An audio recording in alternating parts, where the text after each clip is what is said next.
What's up everyone, how are you all? Today we are back with another blazing Naruto story. What if Naruto was thrown away by Konoha and raised by the Shinigami? If you enjoy, then please like, share and do comments. And also check the description to original creator of this beautiful creation. Naruto sat on the swing staring at the Ninja Academy. All of the students had long gone in, but he didn't want to leave. Why is it they all hate me so much? What did I ever do to any of them? He had been sitting there in the same dark mood for hours until he finally gave up and started to walk home.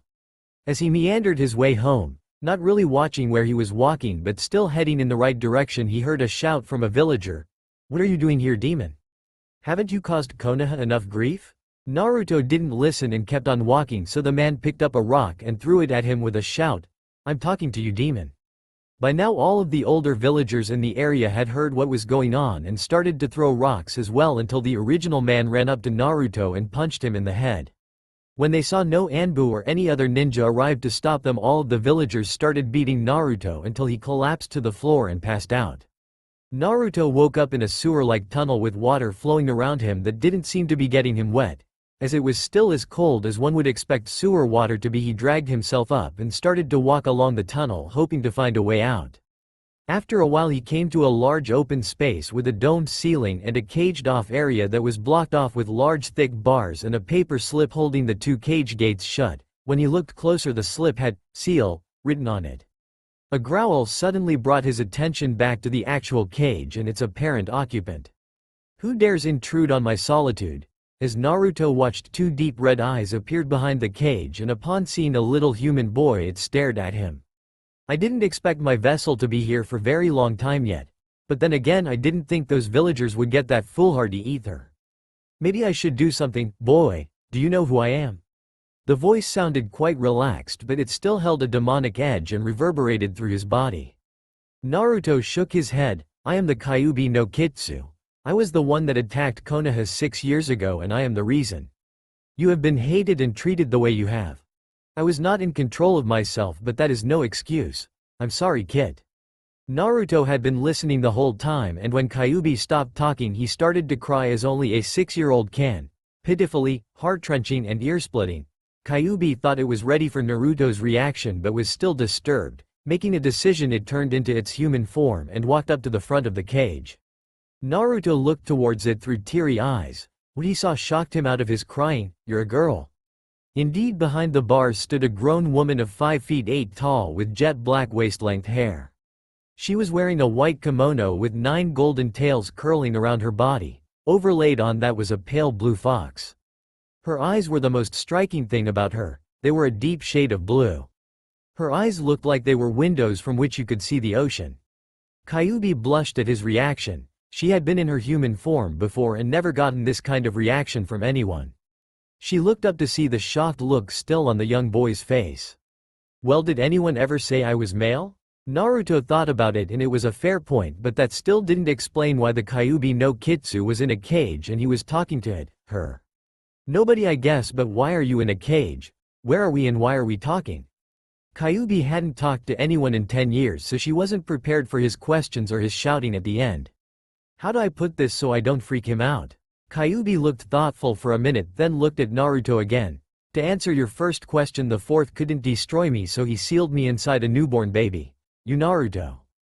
As for where we are inside your mind, and as for why we are talking, you were beaten till you were out cold and you came here." Kyuubi broke off towards the end and waited for what she knew would come. Right on cue, Naruto started shouting. "What the bloody hell does he do that for? You two made my life hell, and you're the reason the villagers just beat me to a bloody smear on the road."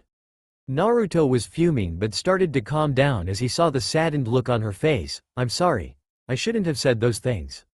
Kyuubi made up her mind. "Naruto, I'm sorry for what has happened to you. I know I can't make it up to you, but I would like to try and help you with your life so you won't be lonely anymore." Naruto had been mentally beating himself up after he shouted at her, but stopped when he heard her promise him he wouldn't be alone anymore. "How? You look like you're stuck in that cage and were in my head." Kyuubi couldn't help but laugh. "You're right, but when you wake up I'm going to lead you to a place just outside of town where I left some things. They should help with your training and eventual acceptance to the Ninja Academy." Naruto suddenly disappeared. "Good luck, Naruto." Naruto groaned as he woke up. He was still lying in the street and it was now dark. I really ought to get home. Naruto got up and made it back to his apartment. When he got in he collapsed onto his bed and fell asleep. When Naruto woke up he thought it had been a nightmare, but after he got up, got washed and dressed, he heard Kyuubi's thoughts in his head. I'm sorry to tell you this, but yesterday was no nightmare, and why would you think I was a nightmare? I only tried to apologise and make up for things. Naruto thought he really ought to be upset, but she just sounded like a little girl whining about not having a lollipop. Needless to say he burst out laughing, the dangerous and all-powerful Kyuubi no Kitsu. I'm sorry, you would want to think your day was a nightmare too if you got beaten to a pulp, then meeting a demon and being told your life was made a living hell because of something you can't help. Anyway, what was this place you wanted to show me? Naruto finished and waited for Kyuubi to respond. Kid, I will forgive you this once, but remember I actually have feelings? Naruto remembered Kyuubi mentioning her reason for attacking Konoha. Kyuubi-chan, what did you mean when you said you weren't in control of yourself when you attacked? He could feel her shrink back, but she decided to tell him, somebody cursed me. They made me blind with rage and transported me to Konoha. I destroyed everything until the fourth stopped me. Since then I have learned to control my rage and my demon state. Now enough of my past, you wanted to know where I wanted to take you, yes? Naruto nodded. Even though Kyuubi couldn't see it, she knew he had. Well then get ready and I will tell you on the way to the main gate. By the way, it may be best if you don't get caught going in or out. Again Naruto nodded and grabbed his jacket and ran out the door, closing it behind him. As he ran to the gate he heard Kyuubi again. When you leave, follow the road for about 50 meters, then turn right into the forest and keep running until you come to a cliff.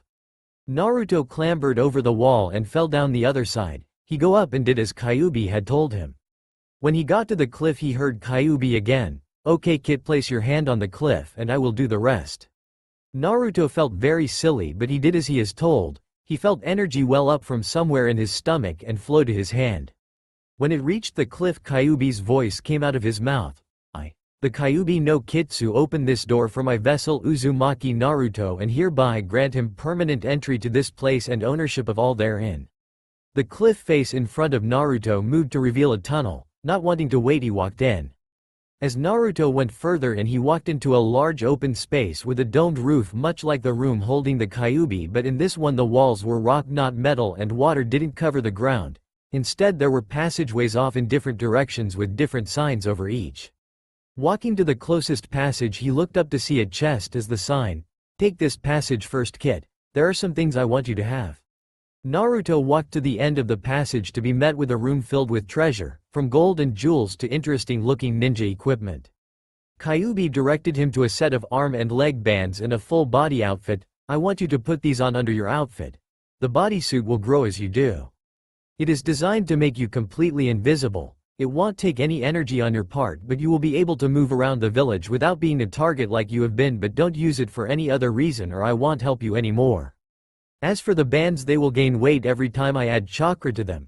This will help you with strength, agility, speed, stamina and endurance.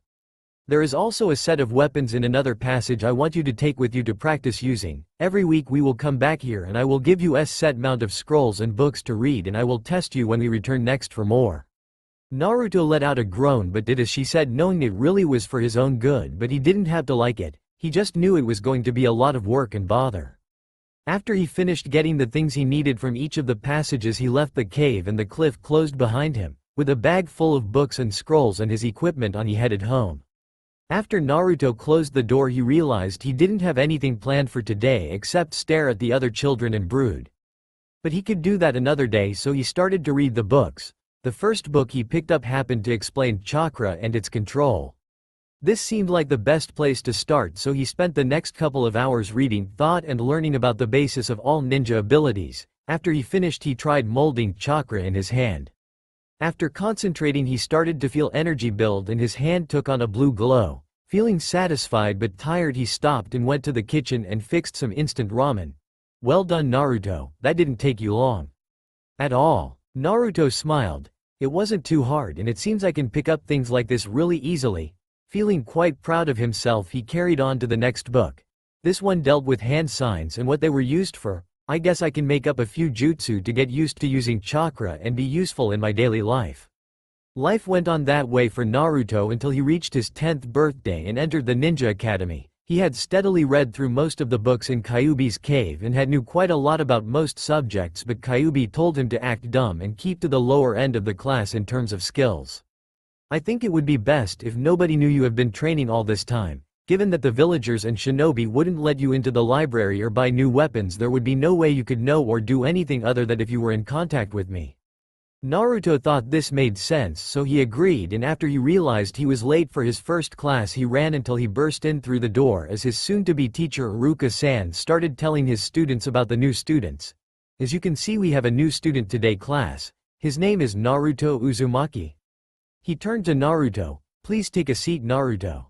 Naruto nodded and took the only seat left free. Hinata had looked up just as the rest of the class had as the door opened to see Naruto, and a blush rose on her face. Naruto-kun. She had been watching the boy for many years. Once she had almost gotten up the courage to go talk to him, but her bodyguard had called her back. He had told her that her father had forbidden any of their family to even go near him. When she asked her father why he had forbade them, all he said was, "I am your father and what I say is for your own good." And that was the end of it. But now the same boy was in her class and she might be able to get to know him. She had seen how the villagers and other shinobi had treated him, and through it all he kept going with a smile on his face and full of confidence. How she wanted to be like him. She had been treated like she was weak and less than her cousin Neji. She was so shy and never thought she would ever be good at anything until she saw how he could get back up and keeps on trying after everything that had happened to him. Naruto sat down next to Hinata and introduced himself. "Hey, I'm Naruto, what's your name?" Hinata blushed and started playing with her fingers in nervous, shy way. "Age, Hin." She stuttered and trailed off. After she calmed down a little, she tried again. "Age. Hinata, age. Hyuga." Hearing the name, Naruto thought back to the book he read on the clans and bloodlines of Konoha. Hyuga? Well, I should have known that from the trademark eyes, but she is really shy, but she is kinda cute. His thoughts trailed off onto the subject of her bloodline limit, but before he could get very far, his teacher called for the class's attention. "Can anyone tell me about chakra?"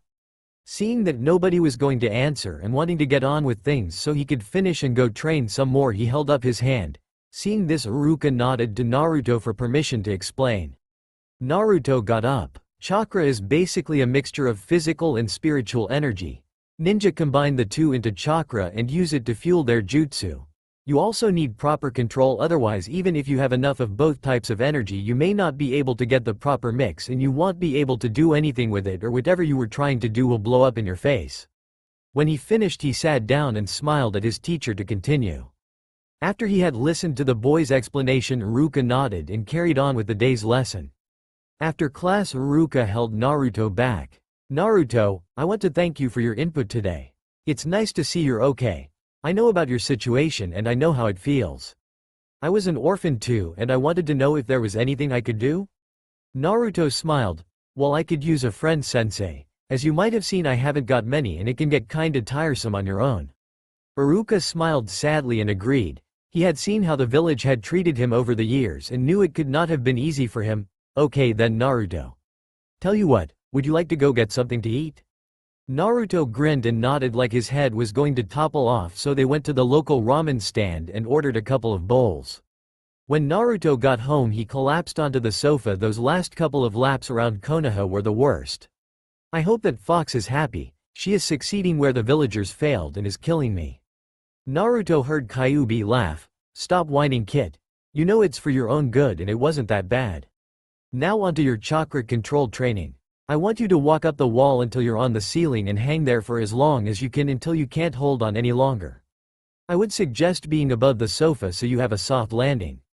Naruto spent the next couple of hours with the blood trying to fill his head and him not only keeping himself up but using chakra to keep the pressure in his head getting too bad. He finally couldn't stay awake any longer and dropped onto the sofa. When he landed, he was in front of Kyuubi's cell again. "Okay kid, I have some things to give you. First here." She threw something towards him to land with a metallic clang at his feet. In front of him lay the most beautiful sword he had ever seen. The handguard was shaped like the 9 tails of the demon fox, inlaid with silver and another red metal that seemed to glow. The blade was a meter long with a design of the fox and her human form beneath it. On the hilt was the kanji for immortal fox. "Thank you, sensei. It's beautiful." A scabbard appeared on his back, so he slid his new sword into place. "You're welcome, kid, but I also have another gift for you, but promise not to freak out." Naruto was a little worried but agreed. He suddenly felt a whirlwind spring up around him. Naruto felt the flesh under his skin shrink slightly and he could no longer feel his heartbeat. When the whirlwind died down, there was a full-length mirror next to Kyuubi's cell. Naruto went over to it to see what had happened. What he saw shocked him. His body looked emaciated, his skin had turned gray and he had black patches below his sunken eyes. His hair had turned gray and his clothes had turned to those of a specter. "What the hell happened to me?" He yelled towards Kyuubi, who knew what was going to happen but still frowned when he shouted. "Naruto, calm down, you're not going to stay like that, so just let me explain. Your new form comes with new abilities. The first of which is you can't die." "Good to know, huh?" Not getting the reaction she hoped, Kyuubi carried on. "In your new form you have control over life and death. To begin with, you can put others who are going to die unless something is done into a near coma state so they can survive until somebody can heal them. Another ability is that of gliding. When you jump from a great height or relax, you can glide with the wind. Bad news is you're technically dead, but it's not as big a deal for you as, say, anyone else. When you change back, your heart will start beating again and it will be like nothing happened. You can access your power over life in your normal form, but the more useful abilities like being able to act as a Shinigami and sealing jutsu can only be used like this. As your power grows, this form will take on more fox-like traits." Naruto relaxed and was only curious, "So how do I turn back?" Kyuubi had been waiting for him to ask. "Just think about your normal self. This will be the same for any more forms I give you." Naruto did as he was told and he was soon back to his normal self. "Thanks. I was a little worried I would be stuck like that forever." Naruto went right up to the cage and hugged her. "Thank you, Kyuubi." Naruto backed off and Kyuubi decided to tell him about the new form some more.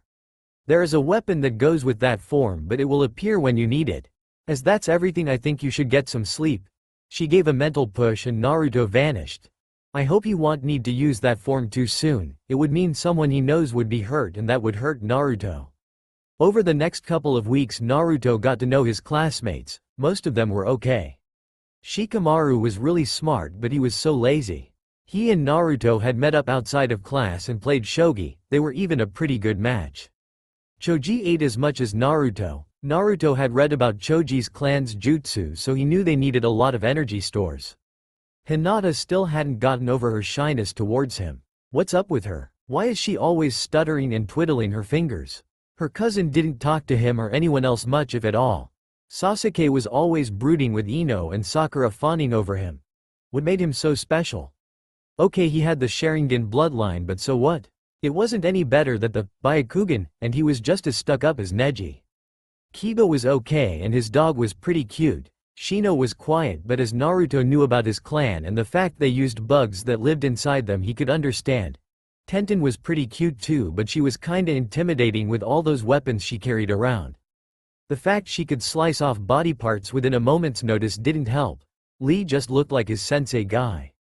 The two had been training together as Lee had no skill with ninjutsu or genjutsu, so he began wearing weights to help his agility and stamina. As Kyuubi had told him, he kept his grades low and hid how strong and smart he was getting from everyone. As the end of his 3 years came around, Iruka told them about the exam. "This year you will be required to perform a Bunshin jutsu.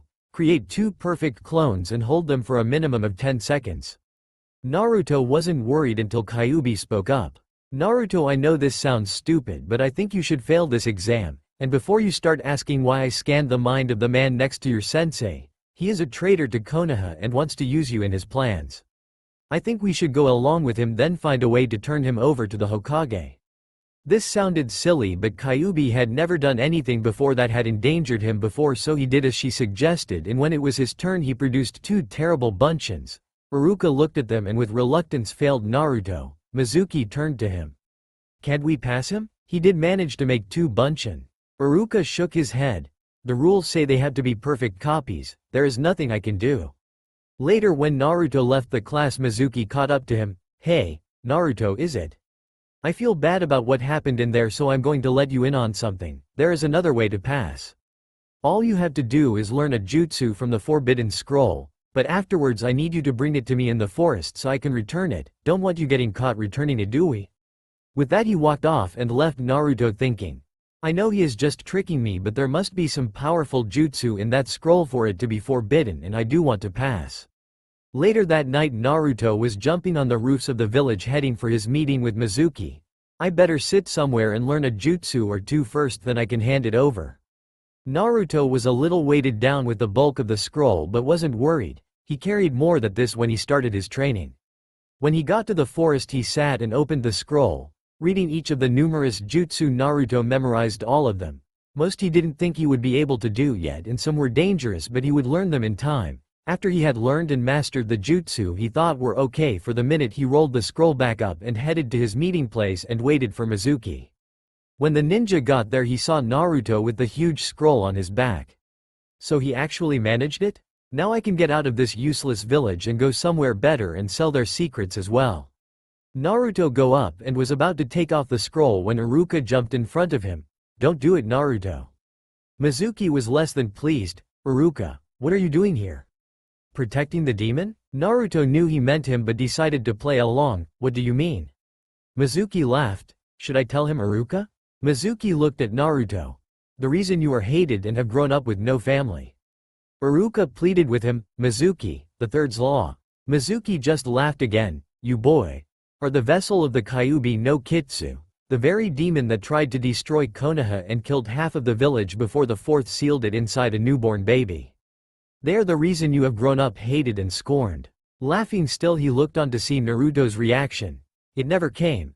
Naruto looked calm as though this was old news. After seeing his reaction Mizuki threw a kunai at him but Iruka jumped in the way, getting hit right in the chest. After falling to the floor Naruto ran over to him. After a second he knew he was going to die unless something was done soon. Mizuki just huffed and shouted to Naruto. He knew as well, Naruto, and he didn't tell you. They all lied to you. You're a monster, now die. He was going to rush Naruto when the little boy spoke in a very quiet but dangerous voice. I don't care, Mizuki-san. I knew everything a long time ago. You told me I could graduate if I learned a jutsu from this scroll. Naruto took the forbidden scroll off his back and leaned on it. Well, I guess it's time I showed you what I learned. Finishing he made a seal and shouted, Kage Bunshin no Jutsu. And in a large puff of smoke 1,000 or more Narutos appeared and proceeded to beat Mizuki into a bloody smear on the grass, then picked him up, tied him up and handed him to the original Naruto. After he saw his clone's bow and disappear he ran over to Iruka. Checking his wound again, he knew he was going to die. Naruto, close your eyes, cough. Naruto was crying but did as he was told. After a moment he felt something on his forehead. He opened his eyes to see his teacher without his forehead protector. You are now a genin of Konoha, Naruto. Bear that title with pride. He coughed again and fell unconscious. Naruto was still crying but suddenly remembered about the gift Kyuubi gave him. As this was the first time he used it he changed form. He once again looked like a wraith. Placing his hand on his teacher he forced him into a coma state and stopped the damage going any farther. Okay, so he is stable. Now what? Kyuubi was back in his head. You should be able to get him to the hospital, but they would worry if you brought him in as you are so changed back and carry him. Naruto hoisted his Iruka onto his back with ease, changed back and sped to the hospital so they could save his sensei.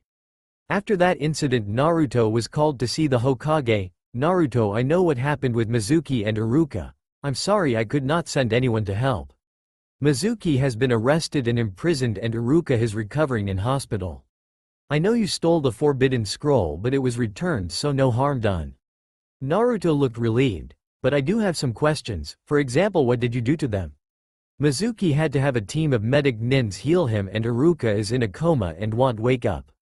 I am told it is what saved his life, but what happened? Naruto explained about Mizuki, then told the Hokage what had happened with Iruka. So you see I had no choice. The Hokage to a pull on his pipe and let the smoke out slowly, so the Kyuubi did help him. I guess it was for the best. He excused Naruto and the boy walked home for some well-deserved sleep. A week later he was back in the classroom with Iruka congratulating them on becoming genin and telling them they would be assigned together in a 3-man group with a Chunin leader. As he read out the groups the Chunin came in to collect their group. Everyone else left until Naruto, Sakura and Sasuke were left. You 3 are assigned to Hitaki Kakashi. You may want to get out a book because you could be waiting a while. They all looked at him quizzically. Kakashi is notoriously late for everything. They all found something to do and their teacher left. 3 hours later, Naruto decided he was going to punish their new sensei for being so tardy. He opened the door a crack and placed a board eraser on top so it would fall on his head when he came in. Naruto, you don't really think that will work, do you? Sakura said discouragingly. Unlike her, Naruto knew about their new teacher. He was famous for not only being late but also always having his nose in a copy of ICHA Paradise. So when Kakashi finally arrived, he opened the door to have the eraser fall on his head. Naruto couldn't help but fall on the floor laughing. Kakashi put his book away, looked at each of them, shook the chalk out of his hair and sneezed. Met upstairs on the roof in 5 minutes. After he finished his speech, Kakashi promptly vanished. Sasuke scowled at him. Nice work, Dobi. Then got up and left with Sakura no far behind. Thinking this would be a good time for practice, Naruto opened the window and started walking up the academy wall. When they all got to the roof, Kakashi was surprised to see Naruto next to him on the rail. Naruto rubbed the back of his head and smiled. Just thought I would get some practice in. I've been told to keep practicing my chakra control whenever I get a chance. Kakashi shook his head and nodded for Naruto to have his seat. When the rest of the team arrived, Kakashi put his book away. Okay. Why don't we start with everyone introducing themselves? Sakura piped up. Why don't you go first, sensei, to give us an idea? Kakashi thought for a second. My name is Hitaki Kakashi. I have no intention of telling you my likes and dislikes. I have many hobbies and my dreams.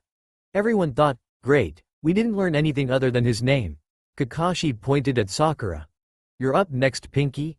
A little annoyed at the Pinky remark, Sakura nevertheless got up. My name is Haruno Sakura. My likes are, she looked over at Sasuke. My dislikes are idiots and Ino pig.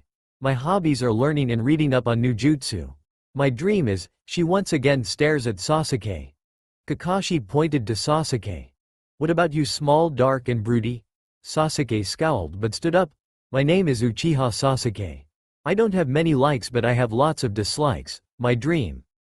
No, my ambition is to kill a certain man. Again scowling at his sensei, he sat back down. Kakashi really didn't want to but pointed to Naruto. And lastly, what's your story? Naruto stood and smiled. My name is Uzumaki Naruto. I like training and ramen. I dislike Sasuke Teme, and his voice lost its joy and Kakashi noticed a deep abyss of pain in his eyes. People that treat others like filth. Everyone looked up at him but the moment was gone. He smiled again and sat back down. Kakashi looked at Naruto again. That boy is not who or what he appears to be. I'm going to have to talk to Hokage-sama about this later, okay? Everyone can relax for the rest of the day. Tomorrow we begin training. Don't eat breakfast. You won't be able to hold it down. Once again he disappeared. Appearing in the Hokage's office, he quickly bowed. Hokage-sama. Sorry to interrupt you but I need to talk to you about Naruto. Sarutobi looked up. What is it, Kakashi-san? Kakashi stood up. Is there anything about Naruto's past I don't know? Today I saw something in that boy's eyes I should not have seen. I saw anguish.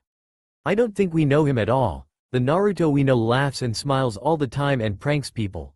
I know you and he know each other well and I wanted to know if you know why. Kakashi waited for his answer. When the third answered, it was slowly. When Naruto was 4, I was going to visit him one day. When I arrived I found the house he was living in at the time burned to the ground. Fearing for his life I searched the wreckage. I found him huddled in a corner, beaten black and blue with fractured ribs and broke bones. I later found out he had been beaten for days, then thrown into his house by a mob that proceeded to burn the place down. It was kept quiet that he survived and the people that started it were punished, of course, but the trauma gave him a split personality. One side had no memory of the attack and only contained the happy emotions while the other had all the repressed anger and anguish. Naruto has no idea the incident ever happened. After it happened I forbade even to make mention of it. Anybody that ever did would be executed without question. Kakashi looked shaken. Why would you make a law like that? What would happen to Naruto? The Hokage looked horrified. If Naruto were to ever realize what happened, the darker personality would get out. Naruto may not hold a grudge but his darker side is like to the Kyuubi. He would obliterate Konoha and everyone in it. Not even I could stop him. The next day at the training grounds. Where is he? Naruto had been pacing for 15 minutes. Sakura looked up to see their sensei walking into the clearing. "You're late." Kakashi rubbed the back of his head. "I got lost on the road of life." Everyone's sweat dropped but didn't want to say anything. Naruto asked the question they were all thinking. "So what is this training?" Kakashi got a sinister smile on his masked face. "This is survival training. You see, the test in the academy was to find out which of you could become genin. This test is to decide who will. Be warned, this test has a 66 failure rate as you will be fighting the others for the one place." With that he took out 2 bells. "Your task is to get one of these bells from me by." He took out an alarm and set it to 12 noon. With that they all jumped off in different directions. When Naruto had hidden himself he heard Kyuubi's voice. "Kit, I have something to talk to you about. It won't take long." Naruto closed his eyes and was once again in front of Kyuubi. "So what's up? You know I'm in a test, so it must be important." Kyuubi walked right up to the cage. "I have a new form to give you. This one is going to be a little different than what you are used to, but I think you will use it to its full advantage." With that she shot a bolt of red chakra at him. His clothes changed to those of a priest and in his hand was a long metal staff. "What does this form do, Kyuubi?" Seeing he had fully transformed she started telling him this form's abilities. "This form is a seal specialist. When you're transformed you can make low-level seals and understand how other seals work. Now you still need to practice to gain power. This form can gain power by you researching seals and practicing. Your seal master form has a completely separate chakra system from your normal form, so you won't deplete your reserves. It has your normal speed and strength, but after too many seals you will revert to your basic form." After she had finished she set Naruto back into the real world. That was odd. Wanting to give his new power a try, Naruto tried making a seal on his weapon pouch that would send the weapon he thought of to his hand. After a few tries it worked. All right. Now to get those bells. Naruto ran from his hiding spot and started attacking Kakashi head-on. Kakashi blocked each of his punches without looking up from his book, so Naruto jumped back, summoned a kunai to his hand and threw it in one quick motion. Kakashi had to look up from his book to dodge it. How did he pull a weapon so fast? I didn't even see him move. Sasuke had been watching as well but saw the seal on Naruto's weapon holster. So that's how he did it. The seal on his weapon's pouch sends the kunai to his hand without him having to touch it. How did a dobi like him think up something like that? And who did he get to put it there? With these thoughts floating around their heads, Naruto broke off his attack and jumped back into the bushes. After thinking about it he realized the reason for the test and went to find Sasuke. "Hey Sasuke, we need to team up. There is no way to get the bells on our own against a Chunin, but the 3 of us could." Surprised at the sense the dobi was making they found Sakura. With Sasuke already in, it took little effort to convince her. She really is Sasuke's fangirl at heart. Naruto smiled. After forming a plan, Sasuke sent a volley of fireballs towards their sensei with shout of Kaden Housenka no Jutsu. After managing to dodge them all, Naruto tackled him but came away with a log. Kawarimi no Jutsu. Kakashi appeared behind him and performed the hidden leaf secret taijutsu supreme technique, 1,000 years of pain, causing Naruto to fly off into the distance clasping his bottom. "Wow. Good distance," was all Kakashi said before he noticed the bells were gone and Sakura was standing on a tree branch where he used to be. "Good work Sakura. You got the bells. Who are you going to give the other one to?" She looked like she was thinking about it, then threw one each to Sasuke and the now returned Naruto. "The group worked together so we all win." Kakashi looked angry. "You all pass?" After seeing them all sweat drop he smiled. "As you worked out, it was all about teamwork. You worked together well and that is what all teams need, good teamwork. Okay, tomorrow we start our real mission, so rest up."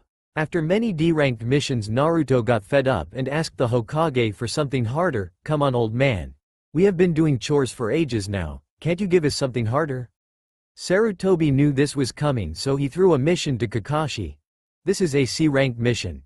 You're to guard a bridge builder on his way to Wave Country." Tazuna walked in. "These runts are going to be the ones guarding me? I'll be dead before we even get to the next village." His breath stank of sake. Before anyone saw what happened, Naruto had picked up the bridge builder in one hand and looked like he was going to throw him out the window. With the voice of his dark half overlapping his own he said to Tazuna, "Show some respect old man. Otherwise an elderly gentleman such as yourself might find himself experiencing a long drop and a sudden stop."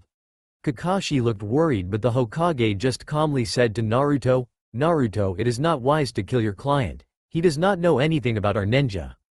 It is not a slight against your skills. Now let him down so we can carry on with the mission." Naruto's eyes glazed over for a second. When his eyes went back to normal, he let Tazuna down and stood back where he had been standing to begin with.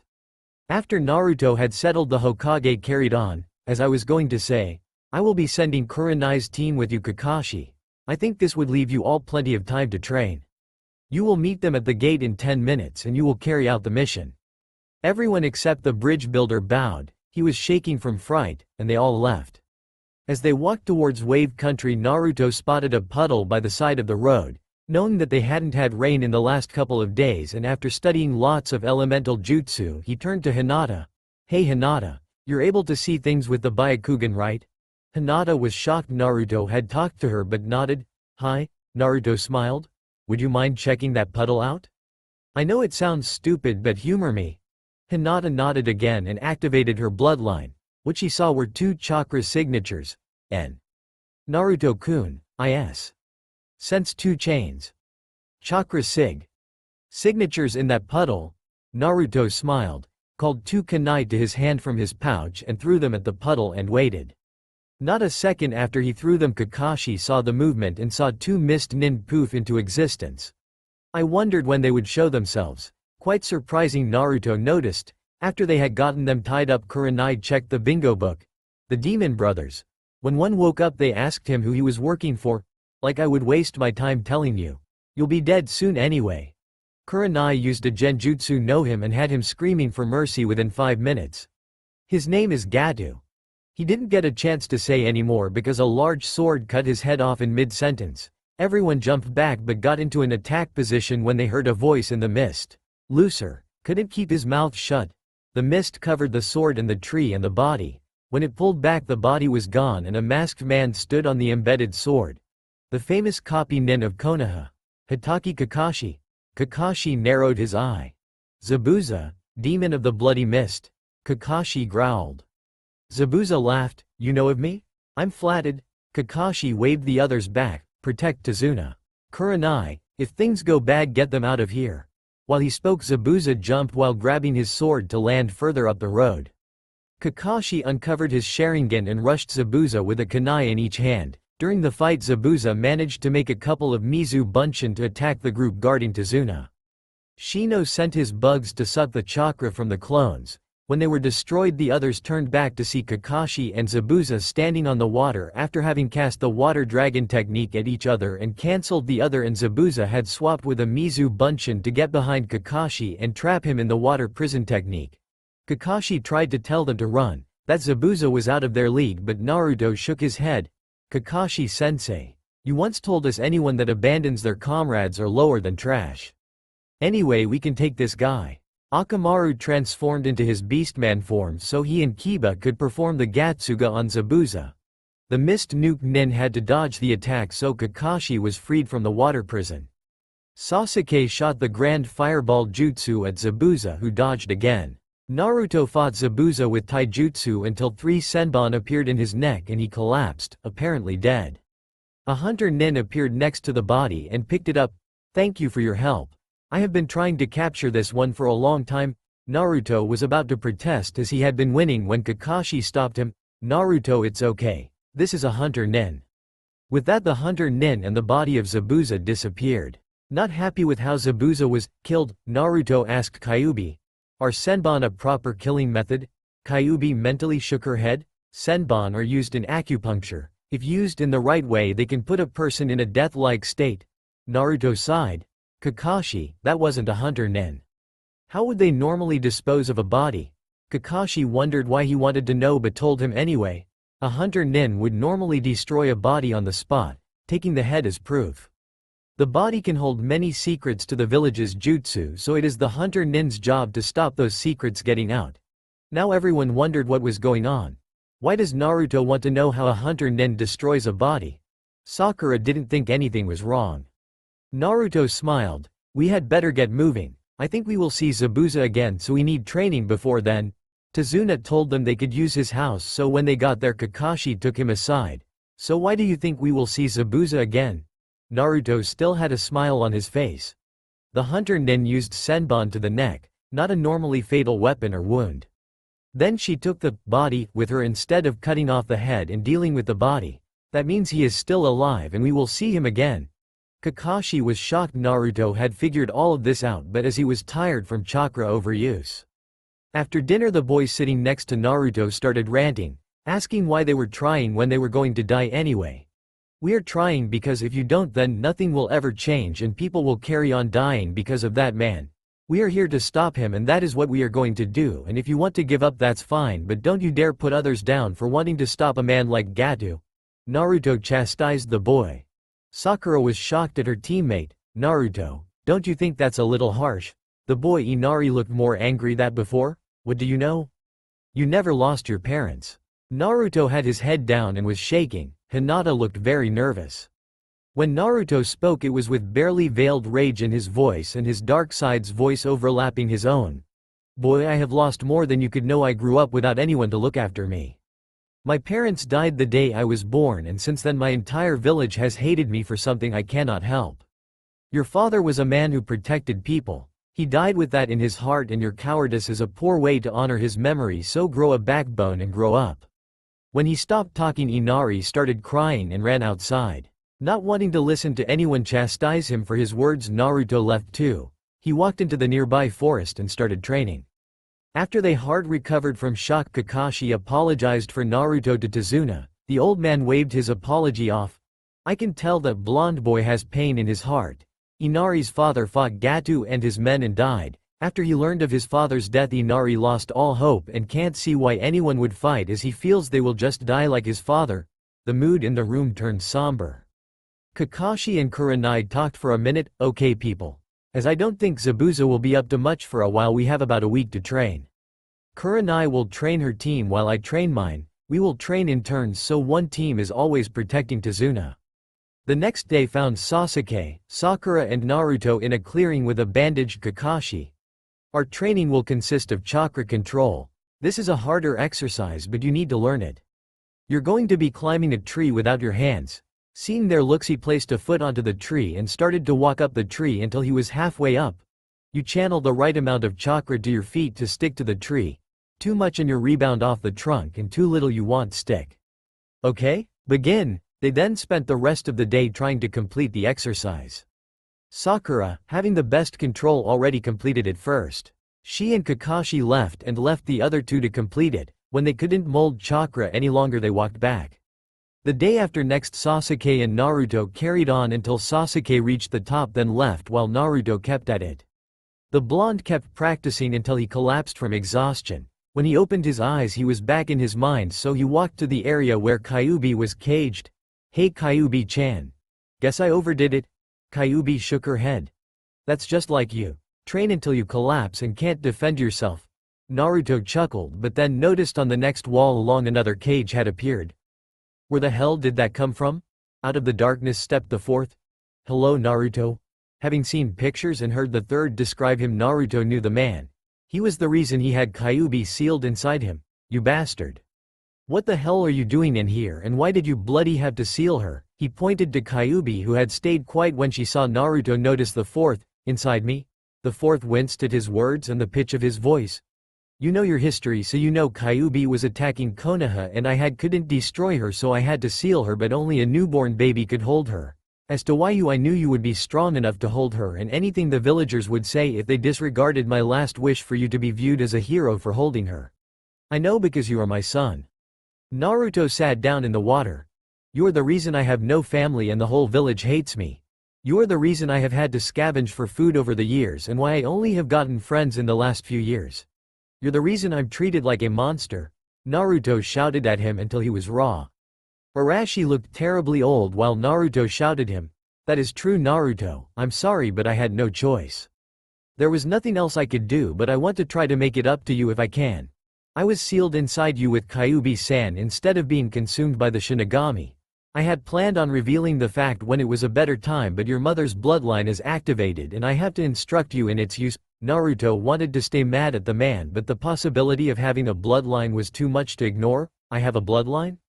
Arashi nodded. You have two, mine and your mother's. Mine won't activate until you have reached certain requirements, but your mother's has activated now. Her bloodline allowed the person to use the abilities of anybody linked to them in any way, from touch to even their shadows touching. In a normal person that would be all you could do, but with a person with a bloodline it allows you to take on their abilities and combine them. So for example, if you got touched a person with Sharingan you would then have it too. Then you touched a member of the Hyuga clan and got the Byakugan, you could combine them into one ability. I think when your mother activated hers she had the white eyes but pale blue Sharingan within it. Naruto began grinning. I can see you can imagine the prospects. Anyway, I know what Kyuubi has given you, so I also have a present. He motioned for Naruto to walk up to the bars. When he was close enough, Arashi placed his palms on Naruto's wrists. When he let go, Naruto saw two seals, one on each wrist. Those seals would allow you to summon a set of twin swords, one with the power of a tempest and the other an inferno. They are called Agni and Rudra. They are powerful weapons. When used properly they can join together to create a sword staff. Naruto summoned the large swords. These are so cool. Arashi continued. When you really need it I have made it so you can call on my abilities. Just remember I have chakra too, and okay, I wouldn't collapse but I will go into a dormant state until I regenerate my chakra back. With that, Naruto woke up to feel a girl giving him a shake. You can't sleep out here. You will catch a cold. The girl had a basket with plants she had gathered. What are those for? The girl looked to her basket. A friend of mine is unwell. I am gathering them to help heal him. What is your name? The boy rubbed the back of his head. My name is Naruto. What's yours? The girl smiled. Haku. What were you doing out here? Naruto smiled. I was training. The girl laughed. Are you a ninja? Do you have someone you wish to protect? Naruto nodded. My friends. I would protect them with my life. Haku nodded. That's good. True power comes from wanting to protect your precious people. Haku left and Naruto went back to the house. When Naruto woke up he found he had been out for a day or two. I really must have been exhausted. When he got downstairs he found two ninjas harassing Inari and his mother. After Naruto beat them to a bloody pulp he checked the other two were alright. Gather the villagers and get them to the bridge. I have a feeling that is where all this is going to end, and soon. Naruto ran off to the bridge to find Kakashi and Zabuza fighting while Kurenai, Kiba, Shino and Sakura guarded Tazuna. Naruto looked to the bridge and found Sasuke and Hinata in a cage made of ice mirrors. As they were getting beaten he ran into the cage to protect them. What are you doing, Gobi? Sasuke had his Sharingan activated and was protecting a now collapsed Hinata, saving you too, Teme. Naruto blocked a few senbon that came from a nearby mirror. You're in the cage now too, moron. This is a trap, and even with my Sharingan active I can't stop Zabuza's accomplice. Sasuke blocked two senbon but got hit by the third, taking him down too. After seeing both of his friends at his feet dead, Naruto lost it. Red chakra started pouring out of him with massive killer intent. Kakashi felt the wave of horrific power coming from the ice dome. Is that Naruto? Has the seal shattered?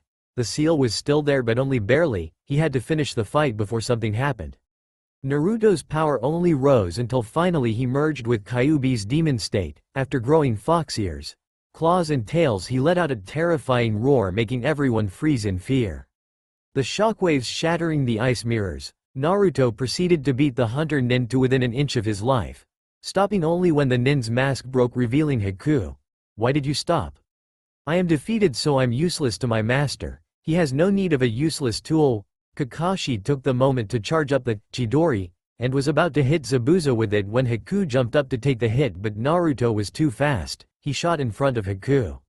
After stopping Kakashi he smacked both Nukanen on the neck and knocked them out. Before Kakashi could demand why he stopped him he saw Naruto's eyes. Their fate is mine to decide. Anyone else tries anything and there will not be a place on earth to hide from me. He ran back to heck Hinata and Sasuke. When he got there he found Sasuke out cold but Hinata was dying. Kakashi, Kurenai, everyone get over here now. Hinata is dying. All of them ran to him. Kurenai tried to help but she couldn't do anything. No. There can't be nothing we can do. Hinata slipped away as they tried to save her. Naruto started to cry but then remembered everything both Kyuubi and the fourth had told him. Kakashi.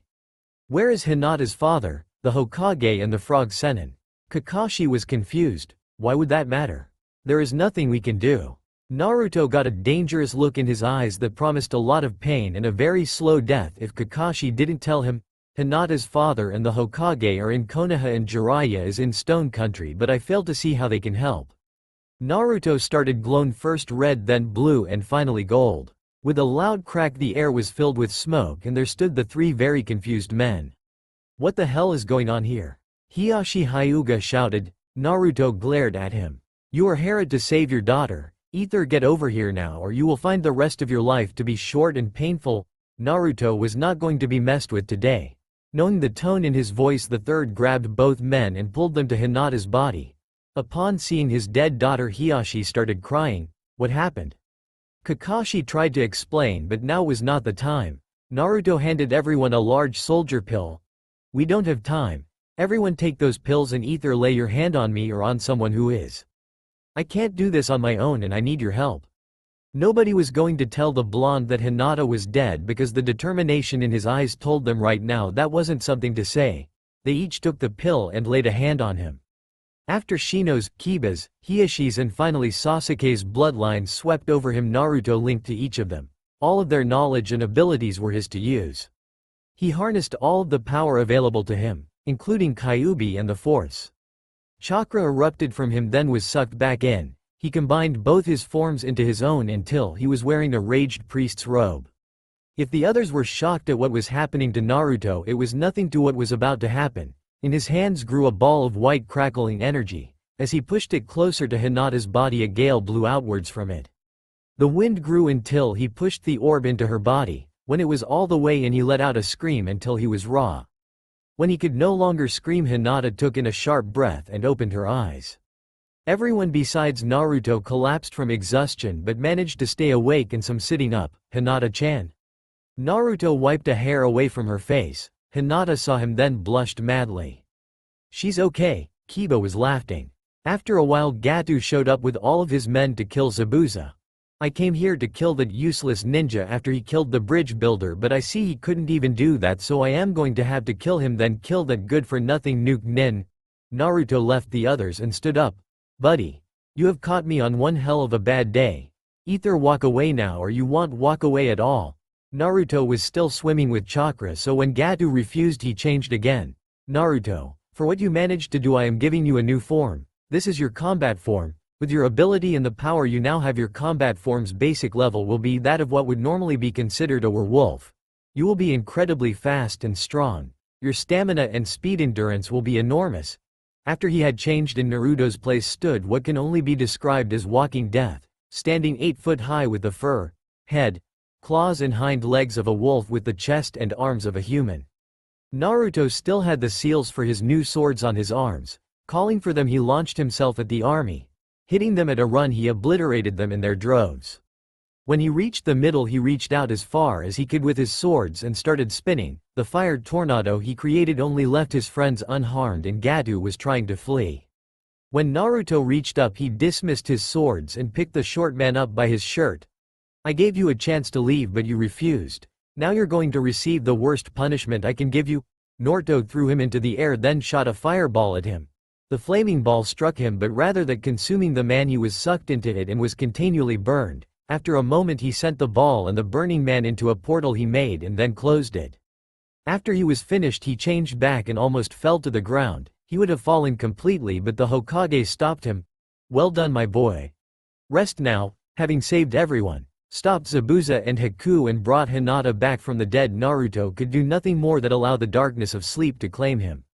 When Naruto woke up, he had a pounding headache. Managing to lift his arm, Naruto now saw a hole in his skin and bugs start crawling out to look at him. We are glad to see you are awake, master. The bug's voice sounded like many voices saying the same thing. Naruto remembered he had linked to Shino while trying to bring Hinata back. I guess this is going to take a little getting used to. The bugs crawled back into the hole and it closed behind them. After shaking his head to try and clear his head, Naruto went to the bathroom to have a wash, but when he looked into the mirror, he gasped. Lavender Sharingan. Remembering the fourth had said that's what happened to his mother's eyes, he relaxed a bit. After he had gotten dressed, Naruto walked downstairs to see a very full table. Sitting closely together were Team Kurenai, Team Kakashi, Inari, the bridge builder Tazuna and his daughter, Hiyashi, the Hokage Sarutobi and the frog Sennin Jiraiya. Seeing he was up, Sarutobi called him over. "Naruto, I am glad to see you are awake. In fact, I am surprised you're awake so quickly after the events at the bridge." Everyone that was nodded. "I have heard from the others what happened before we got there, but there are still some things I am wondering about." Naruto sat across from the Hokage. He sat between Hinata and Shino. Hinata blushed while Shino nodded. "I will answer as best I can, Hokage-sama. What would you like to know?" Sarutobi took a moment but looked first to Hinata then Naruto. "I think I know how you did what you did to Gatu's army and Haku, but about everything else. Why did you spare Zabuza and Haku? Where did you get those swords?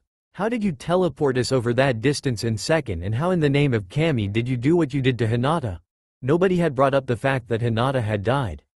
Naruto sighed. "Knowing this would not go down well, I spared those two because I think we could use Zabuza if he will consent to it. Haku was merely acting as his tool, but also Zabuza was the only one to ever protect her. Both of them were hired to do a job just like we were, so I can't really hold a grudge for that either. The swords I will tell you about alone. I teleported you here using a jutsu I learned from my tenant, and as for Hinata, Kyuubi gave me a few forms to make up for being the reason my life has been hell. One of those forms allows me more than a little power in that area. That combined with my mother's bloodline allowed me to heal her, plus get some interesting new abilities." Naruto closed his eyes only to open them and show pale blue Sharingan overlaying lavender eyes.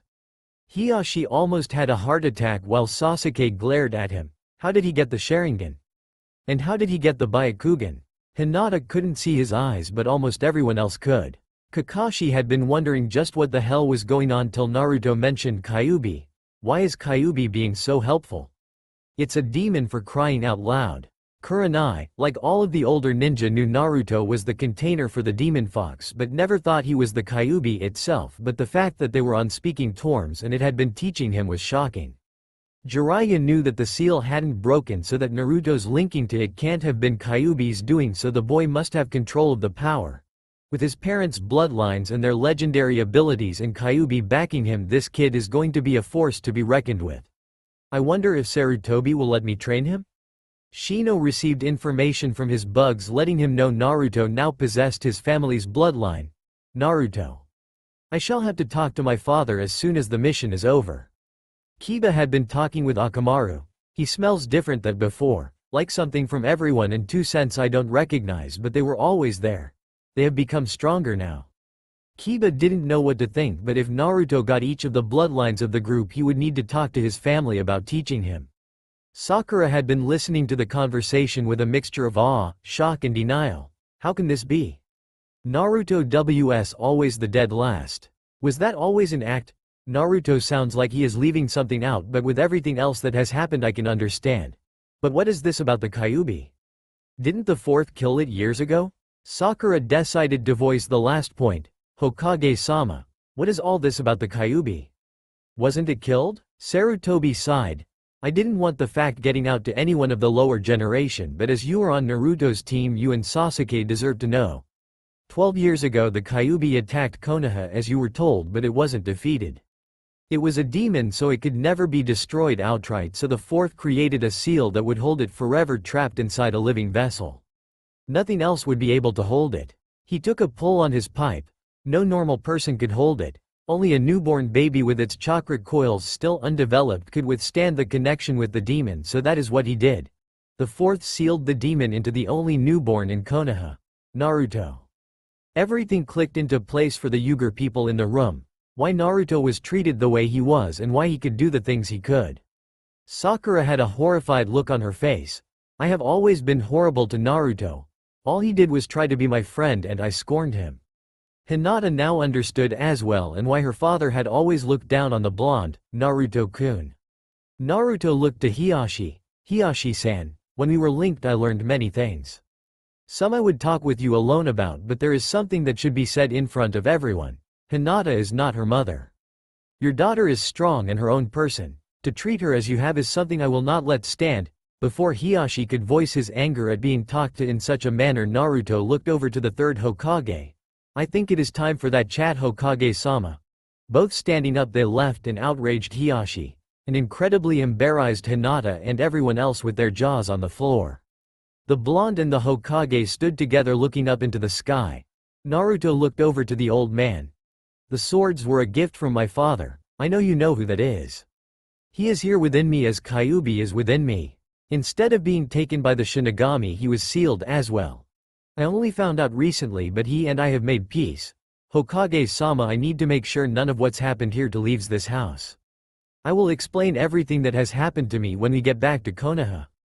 Sarutobi thought Naruto looked very old, like he had seen too much in his young life. Naruto, as you know who your father is, it is now my honor to tell you that your father left you the Kazama estate in bank account. It was his request you not know who your parents were before I thought you were ready. He didn't want you to be spoiled and everything handed to you. Nothing good ever came from that, and if you had been told, you would most certainly would not have had the brass to tell Hiyashi the truth and what you thought about the whole situation. Sarutobi was smiling. I have wanted to put that tradition right for years. As Hokage I could not. Now he was smiling a fully fledged grin. The look on his face was priceless. He patted Naruto on the back. You would have done your father proud. Now how about we go back in? You have a girl in there that owes you her life and 2 criminals to deal with. After the Hokage left Naruto to sit back with the others, the blonde went into the basement to see his captives. Zabuza, I would like to ask you if you would join the Hidden Leaf Village. Upstairs, Kakashi and Kurenai were talking about the ex-Anbu's past. Kakashi, you really can't blame yourself so much for Obito's death. There was nothing you could have done and you know it. You have beaten yourself up about it too long and I will not have it anymore. Kurenai had kney. Kakashi was always late. He spent hours at the memorial stone. For hours he would stare at the name of his old teammate. She had seen him some days arrive at dawn and leave at dusk. Kakashi knew she meant well, but it had been his fault they failed the mission. Obito had jumped into the path of a jutsu to save Kakashi. As he lay dying, Obito asked Rin to remove his left eye and implant it into Kakashi. An earlier jutsu had left his face scarred and taken his eye. Ever since then Kakashi had been morbidly depressed. After he got back to Konoha, Kakashi left Anbu. He failed any team he was given and spent most of his time thinking. Kurenai had seen Kakashi one day. She liked him and hated to see him that way, so she started to try and find a way to bring him back. Over time she had learned that he was Naruto's godfather but couldn't bring himself to look at the boy. He reminded Kakashi too much of Arashi. So when the blonde had been put into his genin group, Kakashi knew he would have to teach the boy. When the last Uchiha was also placed in his care, he was glad. He could make it up to his old friend and teach the boy to use his Sharingan when it came. I wish I could repay you, Obito. I will train him and help rebuild your clan in honor of your memory. Hiyashi had been sitting off in another room to think about when he had been told. It's true, Hinata does remind me so much of her mother. She is my first daughter, so it is her destiny to be clan heiress, but she has always been too shy and has never shown much skill with the family taijutsu style. Her sister Hanabi even beat her in their matches. Hiyashi didn't want a weak heir to the clan or a weak daughter, so he made her realize she was weaker than the rest of the clan. What if this boy could change that? I always thought he was the demon, but a demon wouldn't have saved her. If he was the demon when he was strong enough, he would have finished the job and destroyed Konoha. Hiyashi went over the situation over and over in his mind. Perhaps he had been wrong. Naruto couldn't be the demon everyone thought he was. The council was wrong. He was wrong to treat the boy like that all this time. But now he has our bloodline ability. Yes, I think that might work. Shino had been mulling the new facts about Naruto over in his mind. Thinking about the blonde's childhood and how everyone had treated him had the stoic bug user thinking about his own younger self. I didn't used to act so cold to everyone. I used to try and fit in and make friends, but when people learned about my bugs they all freaked out and wouldn't talk to me anymore. After a while I took to wearing my family's traditional jacket to cover up the effects of my training. My father knew if I hadn't I would get fangirls, but they could freak out like everyone else. I started wearing goggles too. To stop people seeing the hurt I felt knowing I would never have friends that knew and still liked me. Shino looked to his teammates. They know about me and they don't mind. And now Naruto. Maybe I don't have to hide anymore around them. Kiba had always had Akamaru to play with, and because of his family's animal affinity he took on the boisterousness and aggressiveness of a dog, so he always had lots of fun with the others in his clan, but the rest of the village thought he was just loud. At least I have my teammates now. Shino is so quiet, but we're good friends. Hinata is so shy but she really is cute. I wonder if she will. He didn't get to finish the thought because Sakura smacked him on the head. Kiba, I know what you were thinking and it's never going to happen. Sakura had been thinking about how she had treated Naruto over the years and knew she needed to change. Everyone used to make fun of my forehead until Ino and I became friends. I remember it used to hurt so much with all those kids teasing me. That's nothing compared to what Naruto has had all his life. No wonder he pulled all those pranks. All he wanted was someone to notice him as something other than a demon. Sakura decided not to chase Sasuke too much and train more. Maybe then he will notice me. Anyone that could read her thoughts would have sighed. She really did have a one-track mind. Even inner Sakura sweat dropped. The Hokage mulled over everything Naruto had told him and what he knew about him. He has changed so much, I don't think he has anything to worry about anymore. He looked at each of the genin in the room. He has so many friends that accept who he is. Maybe with his help I can finally hand over the reins of Hokage to someone younger. I'm getting too old for this. Zabuza couldn't believe what he was hearing. So let's go over that once more. You're offering Hiku and I sanctuary in Konoha and all you want is for us to join you and become Leaf Nin? I know your Hokage is upstairs, but what makes you think you can offer something like this, and even if we agreed, what would stop someone from taking us out for even being near there? Naruto sat down in front of him so they could look each other in the eye. Yes, that is what I am offering you. I have the authority to offer such a thing because I am the head of a clan. The Hokage is upstairs and you both owe me your lives, so the choice is yours. Knowing Hiku hated their life on the run and wanted a home, Zabuza nodded. Okay.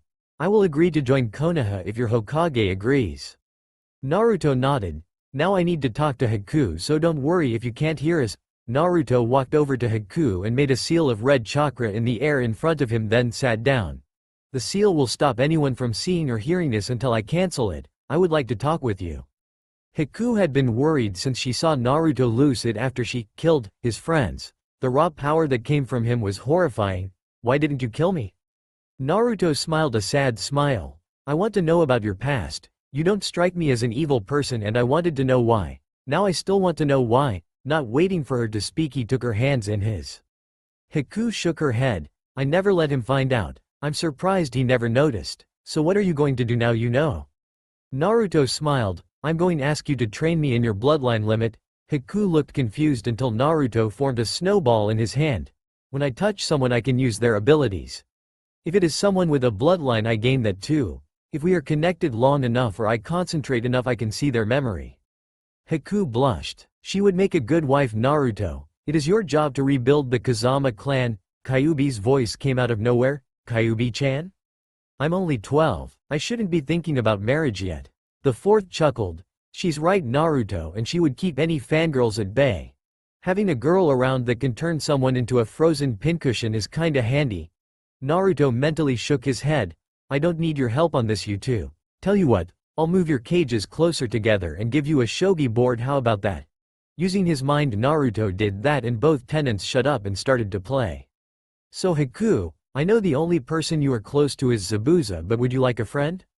You don't have anything to fear from me and I won't tell anyone your secret unless you want me to. Hiku was close to crying. He knows everything about me and yet still wants to be my friend. She didn't trust herself to speak, so she nodded. Naruto hugged the poor girl as she cried. Hiku sobbed into his orange jumpsuit until all that came out was dry shudders. Naruto gave her an extra tight hug, then pulled back. Hiku-chan, if the Hokage will agree, I would like for you two to come live with me. My house is rather large and I will need a kenjutsu teacher before long if I'm going to learn how to use this thing. Naruto pointed to the sword he had strapped to his back. Plus I need to learn to control your bloodline now too. Naruto was grinning. Hiku smiled and nodded. When she agreed, Naruto nodded too. I'm going to shut down the seal now so you and Zabuza can talk things over, okay?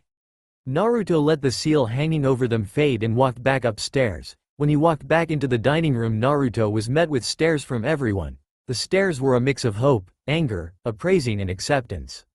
The anger came from Sasuke. Naruto had surpassed him and he even had his bloodline now. The hope came from Shino. Maybe I won't have to be alone anymore.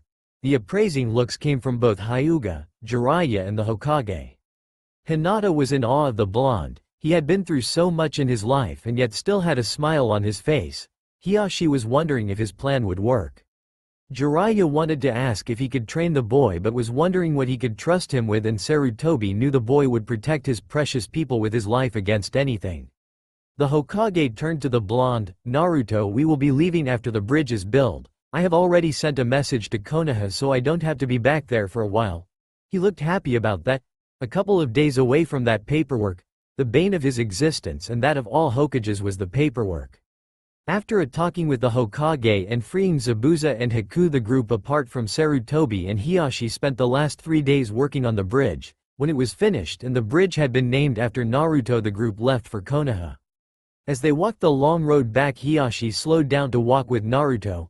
Naruto, I must apologize for how my clan has treated you over the years. I know I can't make it up to you, but I would like to help you. I know you now have our bloodline and would like to offer training with it in our taijutsu style. Hinata knows the style and would appreciate the practice. If you wouldn't mind, do you think you could help her? She lacks confidence in her abilities and needs to improve. Naruto nodded and Hiashi walked on. The blonde thought for a moment, then came to realize, I think I have just been used. Kyuubi and the fourth laughed in his head, but other than that said nothing. When they reached Konoha, the Hokage left the group with Zabuza and Haku. They walked to his office in the company of two Anbu, both talking about how he had disappeared one day and all the paperwork. Kurenai and her team separated after saying they had an hour to check in with their families and be back at their regular training ground. Kakashi bade farewell to Hiashi as he left with Hinata before turning to his own team. Okay. You each have an hour and a half to return home and change, then get to training ground 11. They each nodded. Sasuke left for the Uchiha compound while Sakura followed for a little while, then left for her own home. Naruto was about to head back to his apartment when he remembered the house he now owned. Guess I better go check it out. Naruto looked at the scroll he got from the Hokage. It says the house is in the forest inside the walls. After he followed the instructions, Naruto stood a little way away from training ground 9. As he walked further, Naruto felt a genjutsu. Naruto, when I became Hokage, I had an illusion placed on the compound so nobody would find it. I hoped it would keep my family safe when met your mother and you were on the way. Plus it kept anyone from bothering me. All that damn paperwork. Naruto had to smile. I bet every Hokage has thought that at least once a day. After Naruto walked through the genjutsu, he saw his new house. The Kazama compound was as large as that of the Hyuga or Uchiha but looked a slightly time-worn. Thought Urashi had kept the place in good order. 12+ years of neglect had taken its toll. After looking through the main house, Naruto looked to the grounds. Inside the house he had found many bedrooms, a large kitchen, a very large library, a large bathroom, a living room and even an armory. Outside he found gardens, a lake with a waterfall and training grounds. Wow, this place is perfect. Naruto discussed the state of the house with his father and Kyuubi. The house is a mess. Do either of you have any ideas on how to fix it up? Both tenants thought about it until Urashi remembered a jutsu he learned when he was a child to help around the house. Naruto, there is a jutsu you can use with your clones to fix things. In his mind, Naruto saw the signs he needed. It doesn't have a name, but it is very useful. Naruto tried it out on a cracked window. As he applied chakra, the crack in the glass retreated until the glass was once again a single pane. Wow, that is useful. Naruto made 50 shadow clones and sent them off to fix the compound. Wanting to change into something else, Naruto looked in the wardrobes. In one he found clothes that fit. They were a little age-worn, so he fixed them up and picked out a new outfit. He now wore black cargo pants with many different pockets to put his gear in. His equipment pouch attached to the cargo pants belt and weapons holder on his right leg. He had on a ninja mesh undershirt under a black vest. He found scrolls already in the holders. Naruto put on fingerless gloves he found in a drawer. Looking in a mirror, Naruto looked himself up and down. Much better. Contrary to popular belief, Naruto hated orange, but even with all the money Naruto had gotten from Kyuubi, the shops still wouldn't sell him anything else, so this was a welcome change. After looking at an old grandfather clock, Naruto noticed he didn't have long, so he left the clones fixing up the house and ran back to training ground 11. When he got there, he received stares from Sakura, Sasuke and Kakashi. Naruto rubbed the back of his head. What? They all shook their heads. Nothing, Naruto. Anyway, now we are all here, I wanted to say well done on your mission. It didn't go as planned, but thanks to you it went well and nobody got badly hurt. Kakashi smiled his upside-down eye. smile and told them they would be going on their next mission the next day at 9. After he dismissed them, they each went their separate ways. Naruto had planned to go into town for a meal, but Arashi decided he wanted Naruto to do something. Naruto, now that you're back, I want you to meet an old friend of mine. He runs a weapons shop here, and while I was still around I set up so you could learn his art. When Naruto got to the shop, he found the owner behind the counter. Hello sir, I'm looking for a man called Tucci. I was told he would be able to teach me metalwork. The man seemed skeptical. Who told you I would teach you? Naruto smiled. Arashi Kazama. The man looked like he had seen a ghost. What name did you say?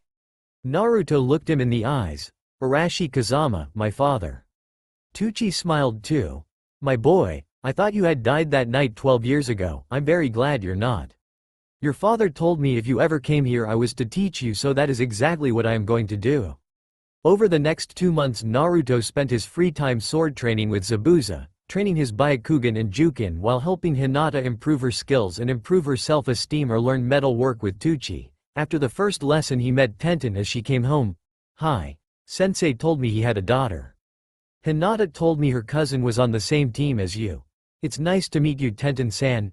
Naruto bowed to the girl. Tenten smiled at the boy and bowed. I heard from my father he had a next student. You seem to be a natural.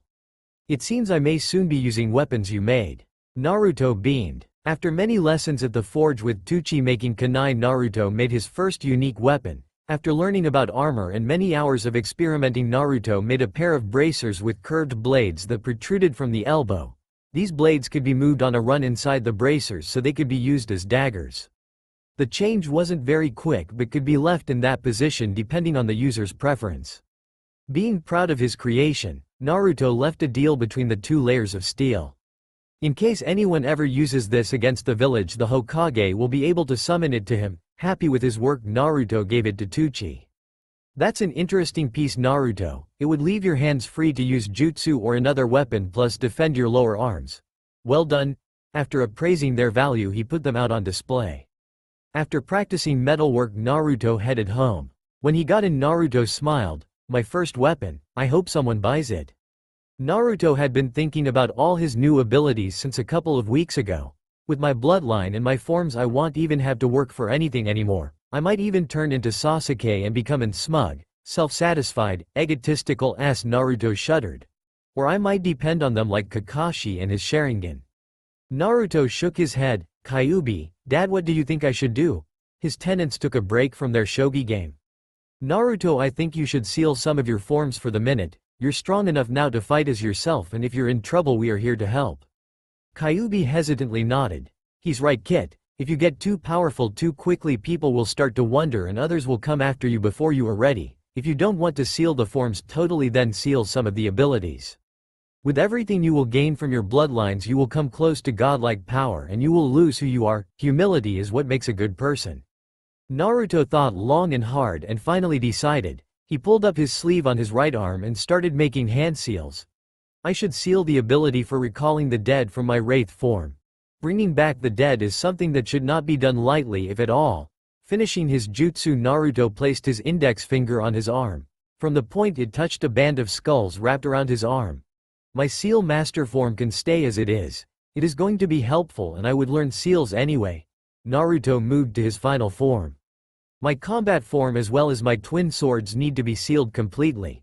I know the swords were a gift, but I need to learn to wield one sword first, and combined with that form they are too powerful. Naruto made the seals again and placed his index finger below the first.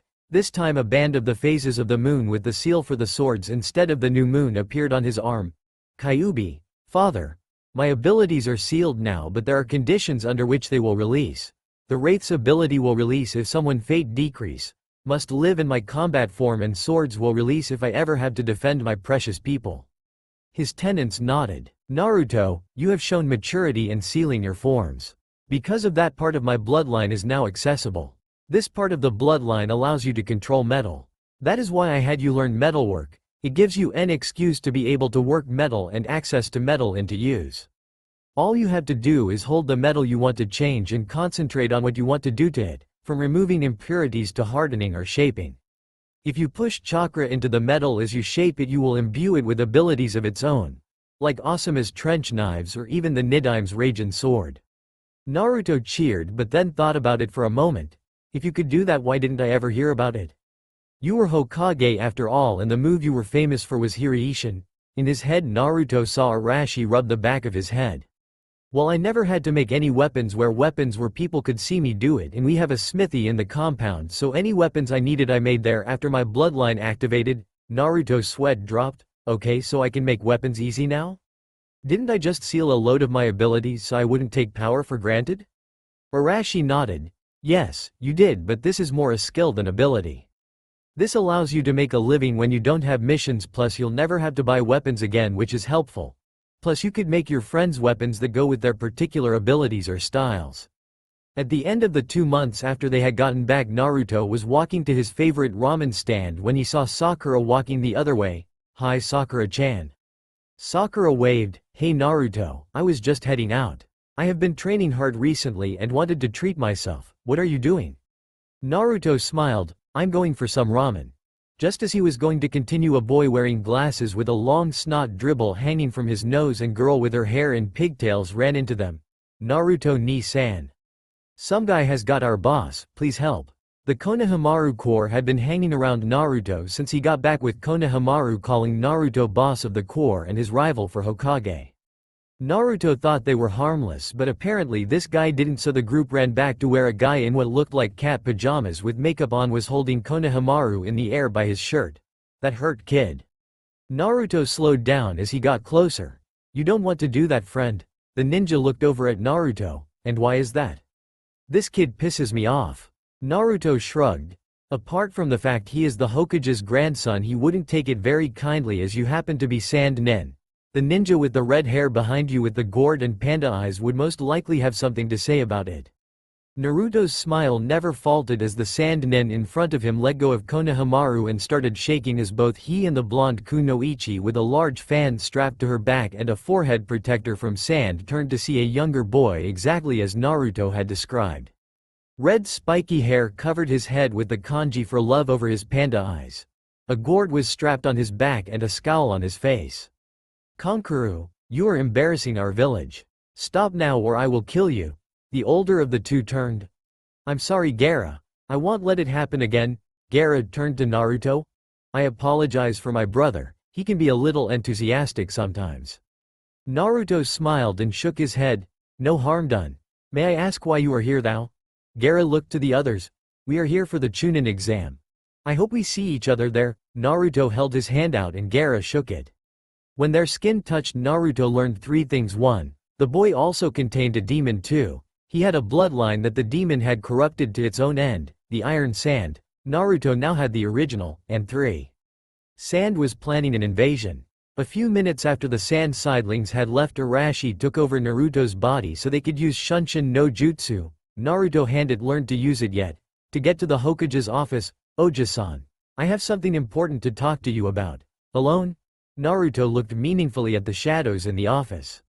Sarutobi frowned but nodded to the Anbu to leave and used a jutsu that made the room glow for a second. Okay Naruto, whatever you tell me, won't leave this room. Naruto sat in front of the desk. I am here to warn you that the hidden village of Sand is planning an attack on Konoha during the last part of the Chunin exams. Sarutobi sat a little shocked. What makes you think that, Naruto?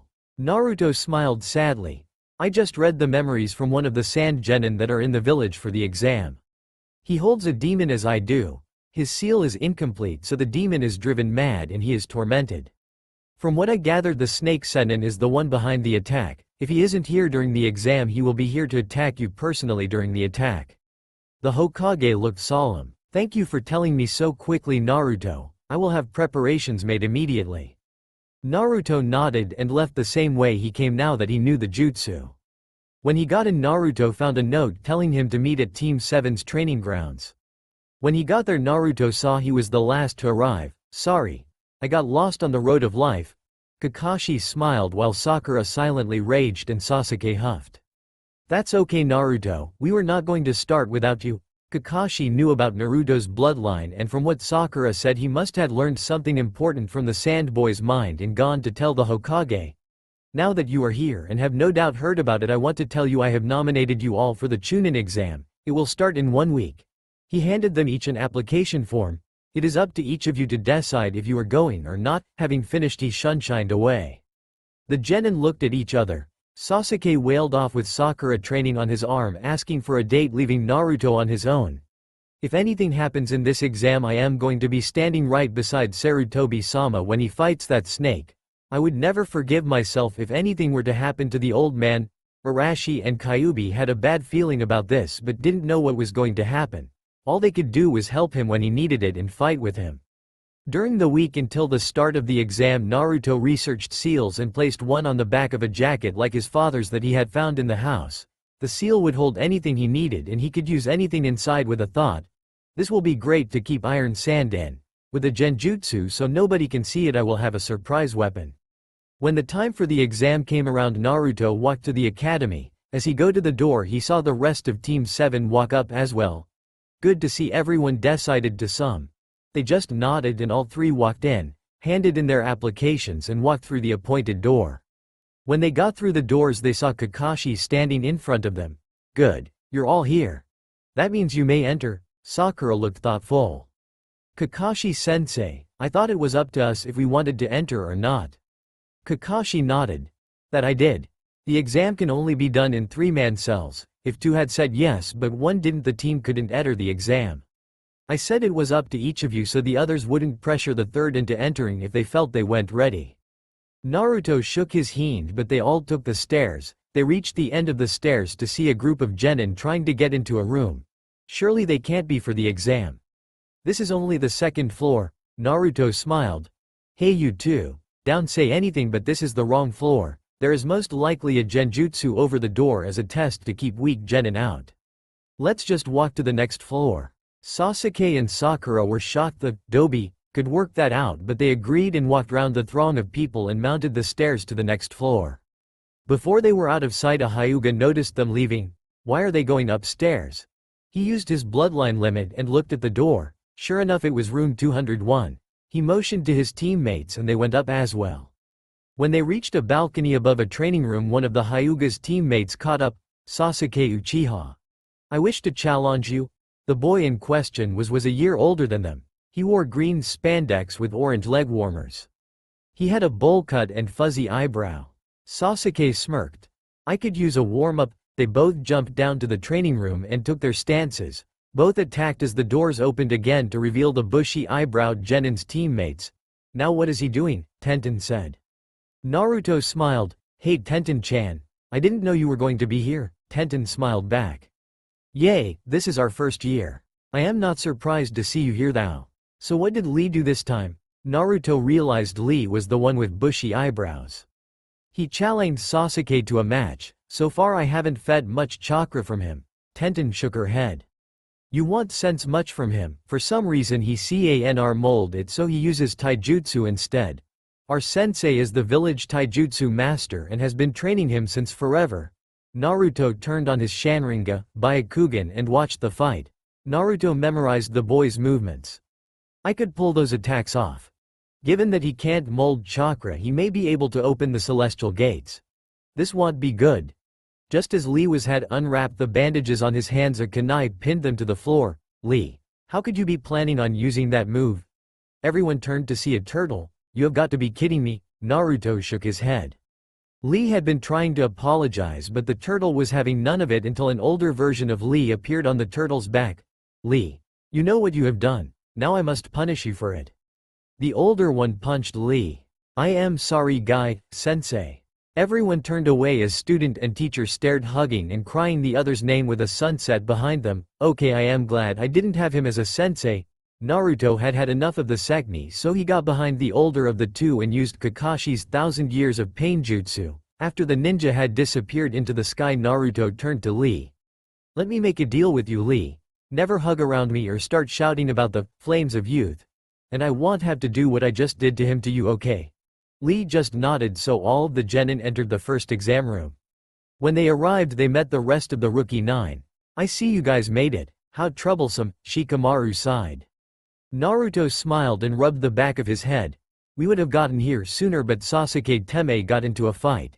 Anyway, this exam won't be too hard. Most of these guys look like pushovers. All of the other occupants glared at them, but Naruto didn't notice. Hey, I wouldn't make such a scene. Most of these guys are tetchy and you don't want to pick a fight with all of them at your levels.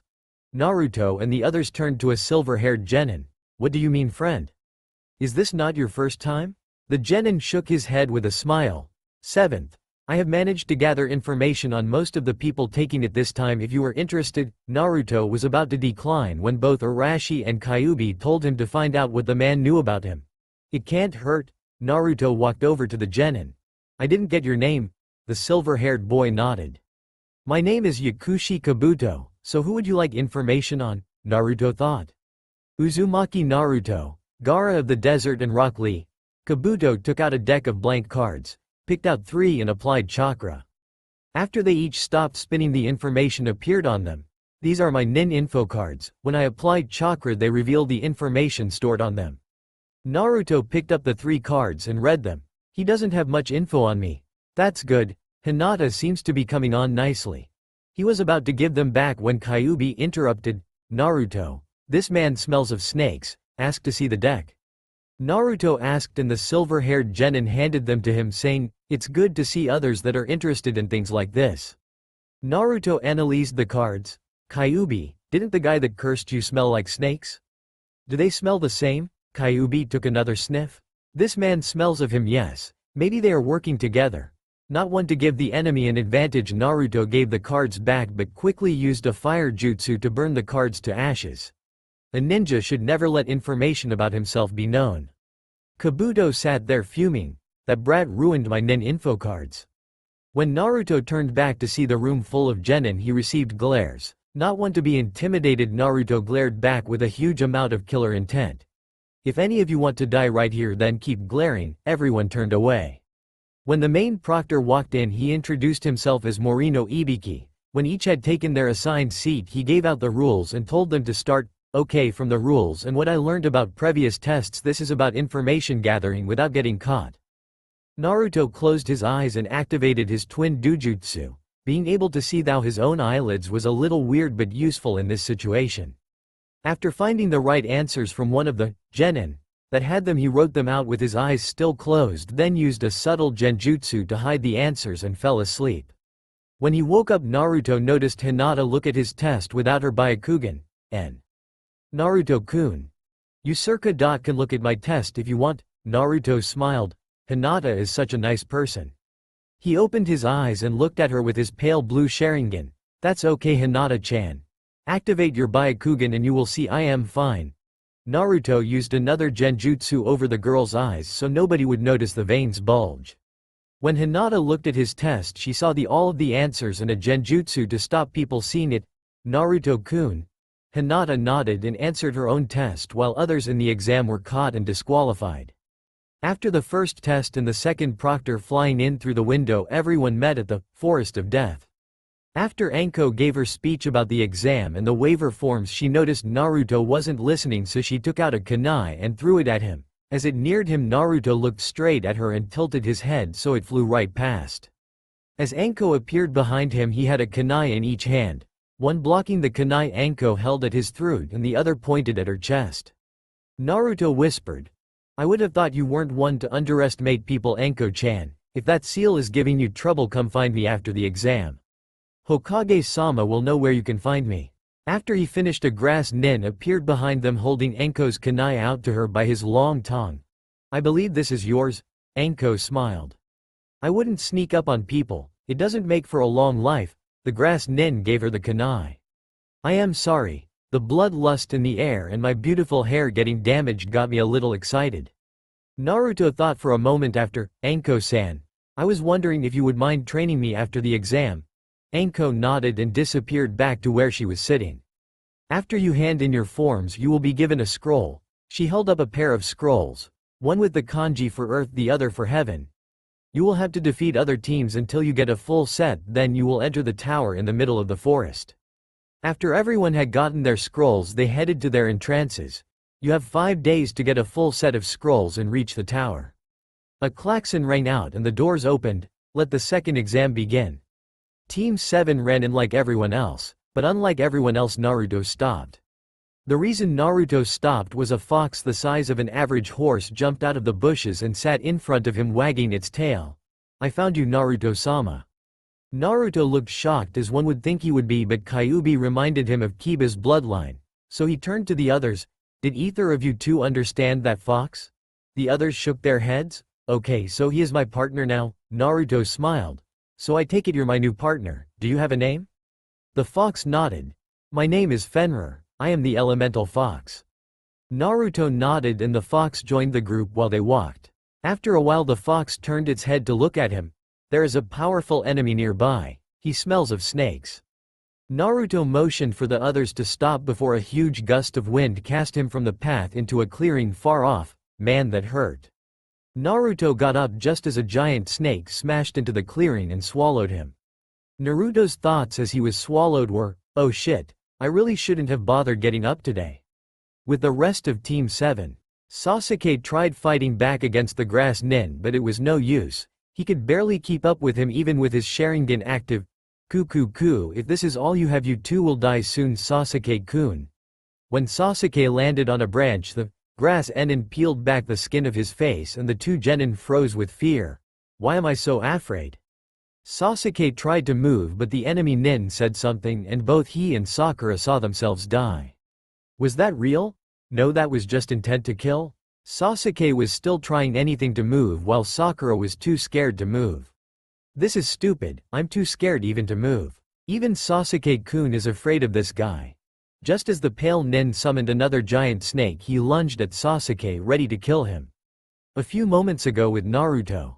As Naruto slowly slid down the snake's insides, he thought, "Screw this."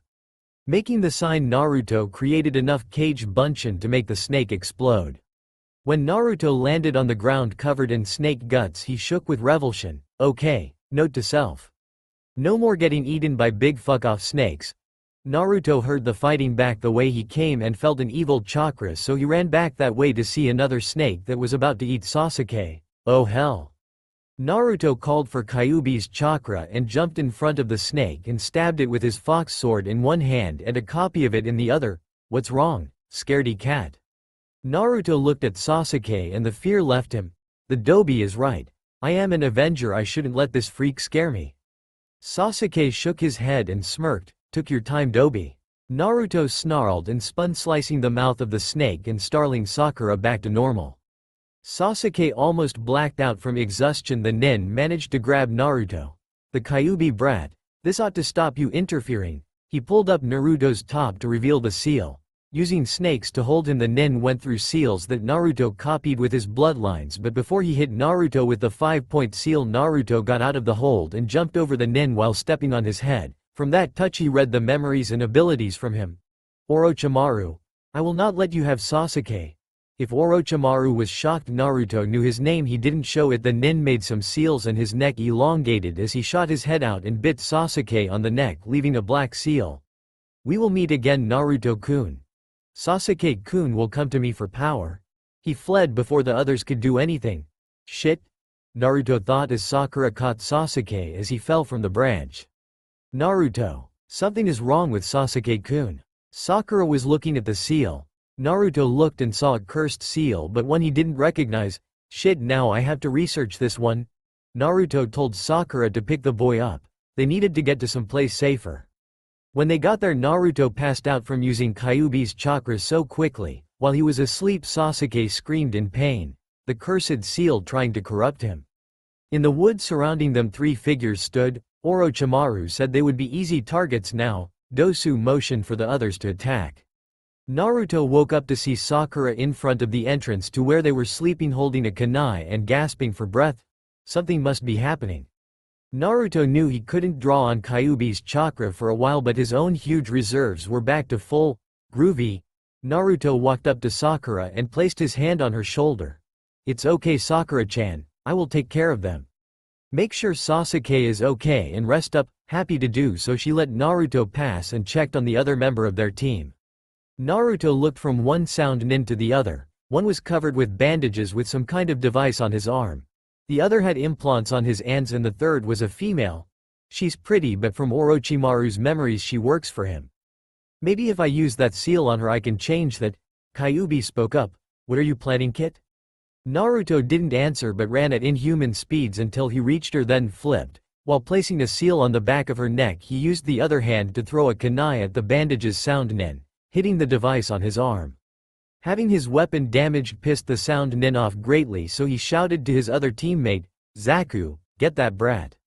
The other male nin aimed his arms at Naruto and called out his jutsu, Zankuha, causing a blast of air to hit Naruto, making him crash into the ground. When he hit, Naruto rolled and jumped back up to hear a bell tinkle. After hearing the bell, Naruto felt disorientated and collapsed, not being able to move or think properly. Smart.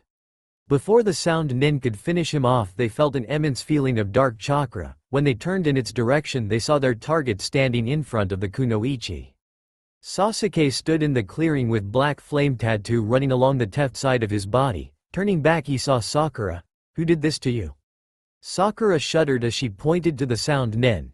Sasuke proceeded to pound them into the ground until Sakura wrapped her arms around him, asking him to stop.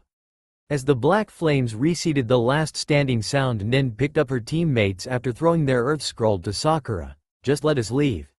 After she left, Naruto slowly stood up and checked his teammates. Sakura seemed okay, but Sasuke was out cold. "Okay, Sakura. I am going to do something to help Sasuke." She nodded, so he pulled back the boy's shirt to reveal the cursed seal, creating a purple flame at the end of each finger, and slammed them into place around the seal, saying, "Gogyu Fuin." After sealing the cursed seal, Naruto picked him up and asked Sakura to follow. "We need to get to the tower. We have the scrolls." Now one to argue, Sakura collected their things and they ran the rest of the way to the tower.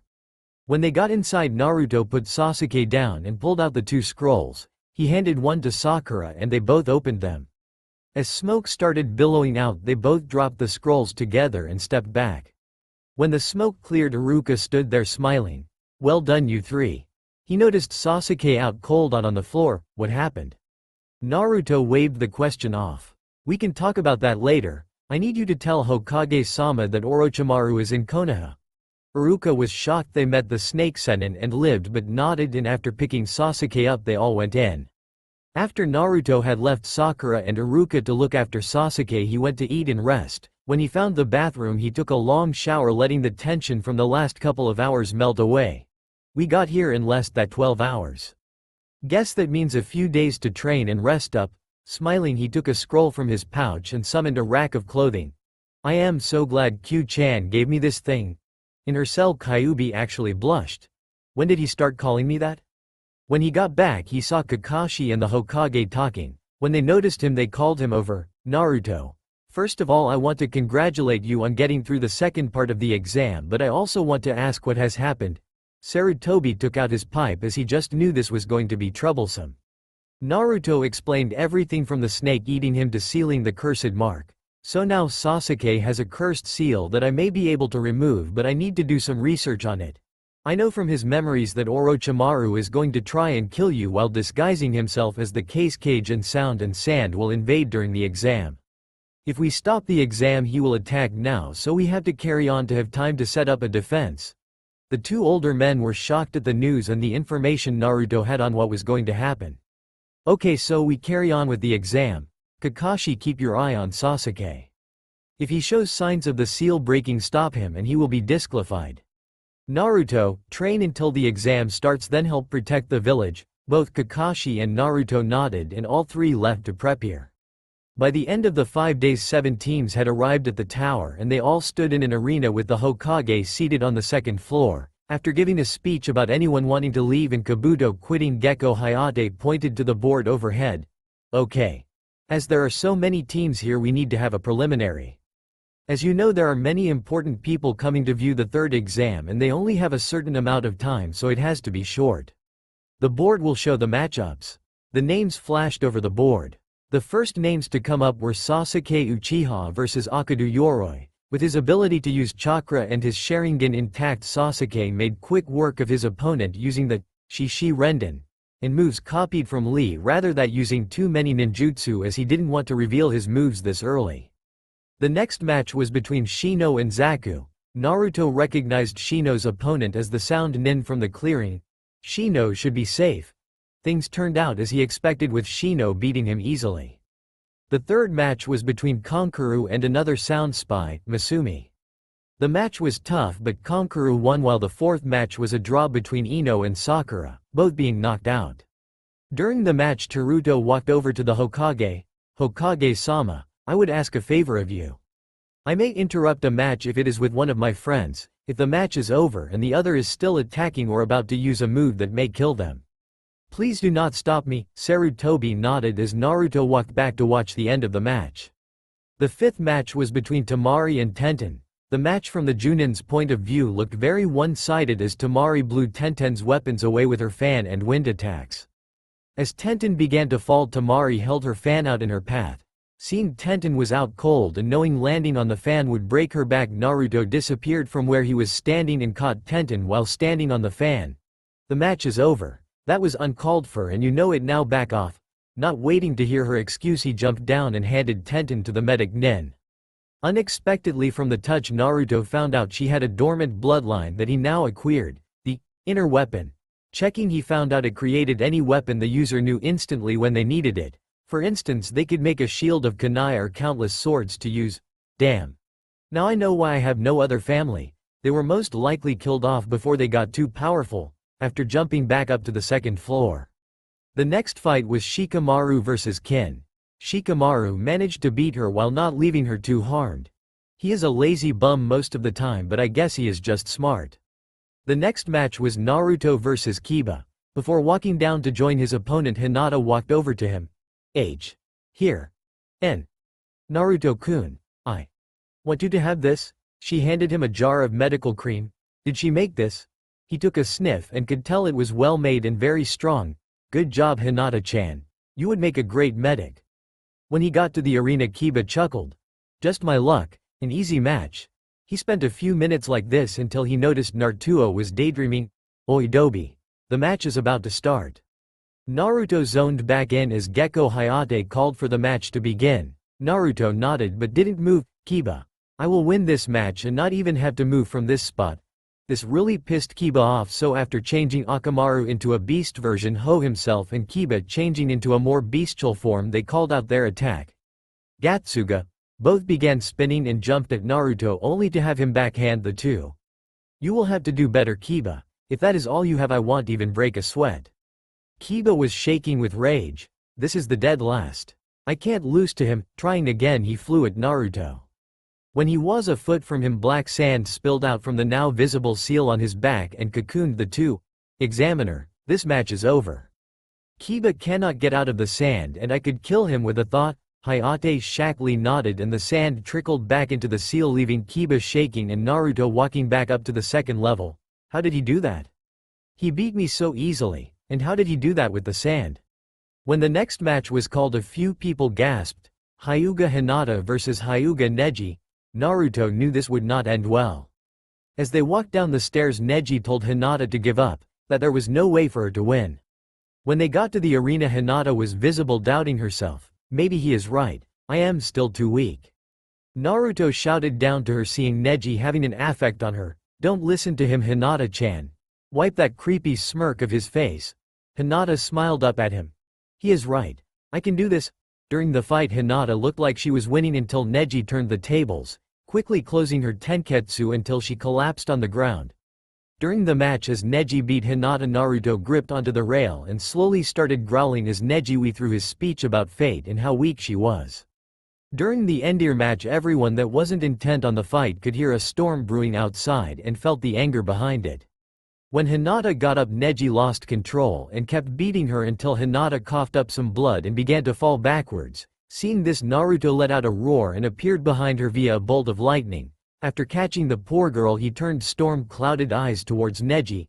Take another step and not even all the cages in the world will keep me from killing you where you stand. The Hyuga standing near the Hokage let out a gasp when he activated his bloodline. That's not possible. Sarutobi turned to the man. What is it?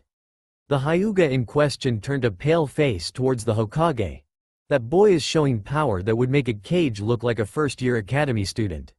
Now the Hokage was worried. The chakra doesn't even have the feel of the Kyuubi. Neji lauded bitterly. You don't even know anything about me or the Hyuga family. Naruto lauded out loud. I know everything there is to know about the great and powerful Hyuga. In fact, I know that the fourth wanted to remove that nasty seal from the branch family, but the council refused, saying, how would he know anything about it? He was not a Hyuga, he could have done it as well. Naruto seemed to split in two as An was left holding Hinata as the other walked over to Neji. You and I will fight in the third exam, and at that time you will wish you were dead. Turning back, he merged with the other Naruto, and suddenly a green aura sprung up around the two.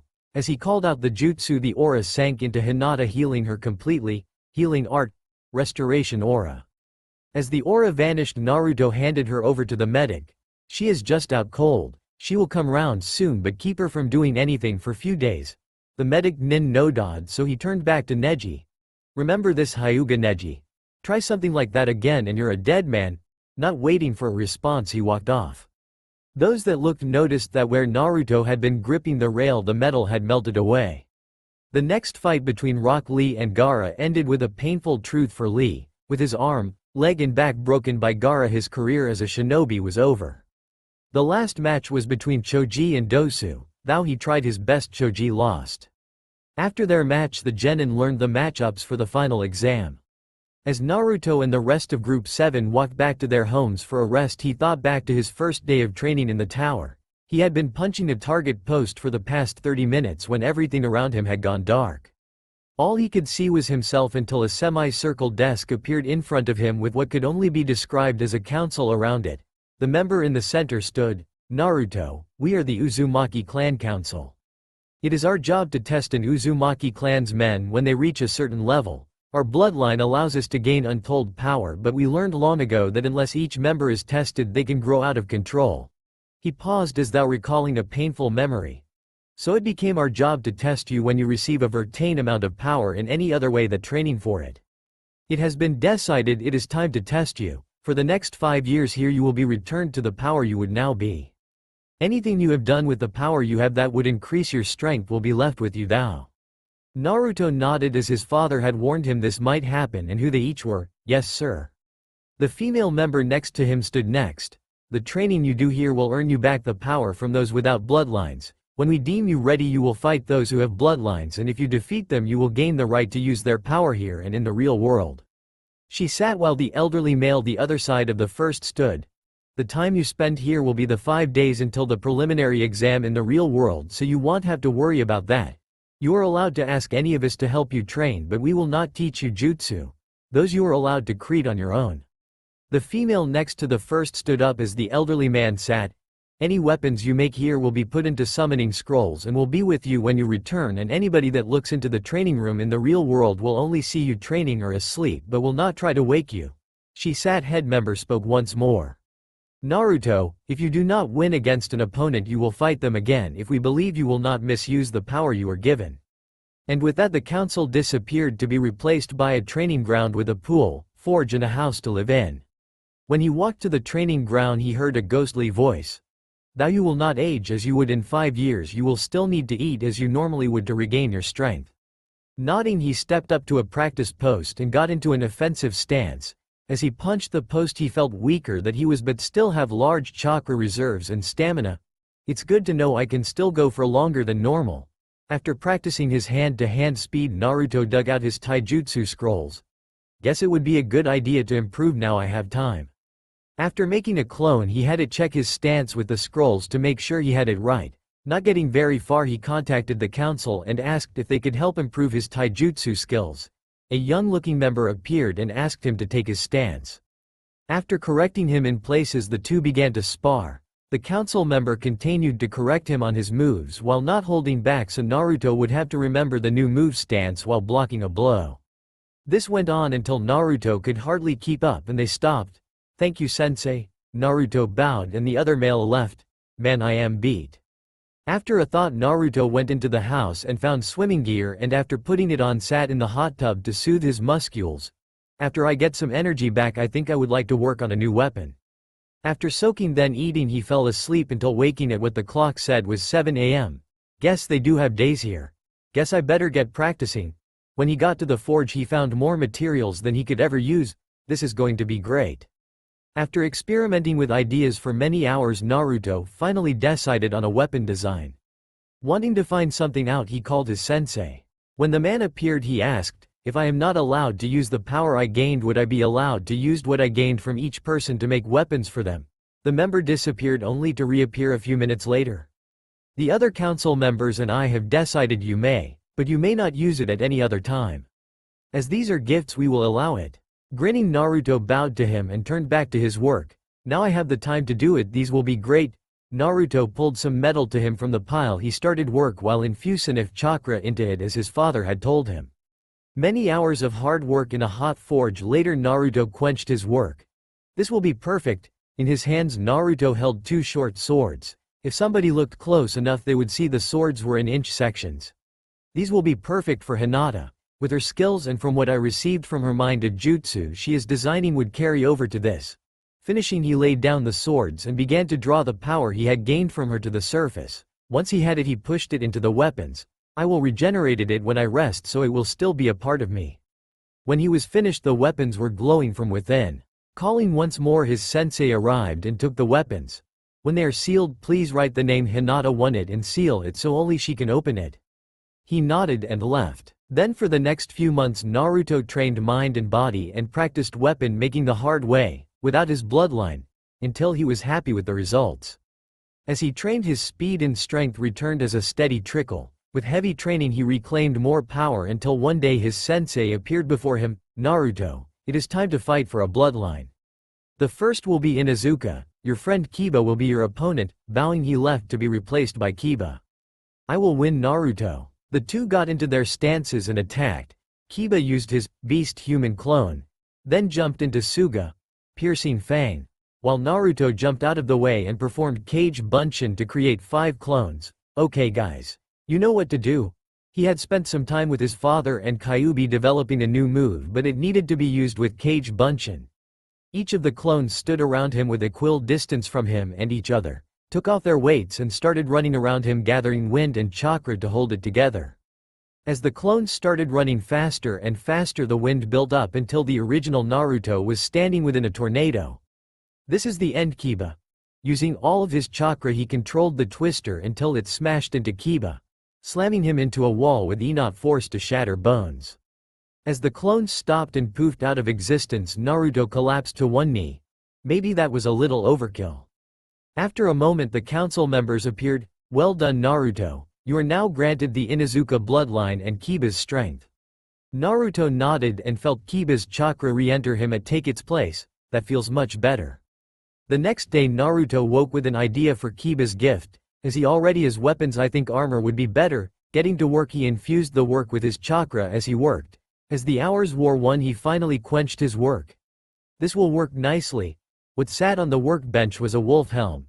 After infusing it with Kiba's chakra, he placed a pair of seals on the inside. One to call it back to him or dismiss it, and the other to form the total body armor.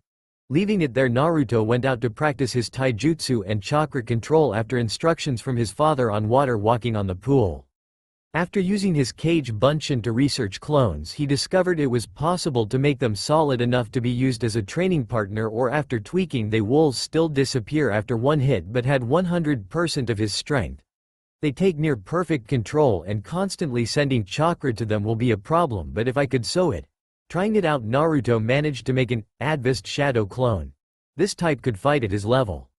After fighting for an hour or two, the pair practiced chakra control on the pool. What made this harder for Naruto was he had to maintain output to the clone and his feet. After mastering this, he added another clone on land, then practiced one there water again. As the sessions progressed, Naruto added another clone each time, then several at the end of the day when the clone's memory and practice reached him. By the end of a week, Naruto had over 50 clones practicing chakra control in one way or another.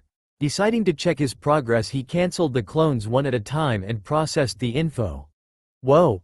Thinking it was time to practice ninjutsu, he went to the training area and called his partner, Fenrir. The fox ran over to him. "Yes, Naruto-sama?" Naruto smiled. "I want to try some of the Inuzuka's moves. I found one in the library here that said we could combine."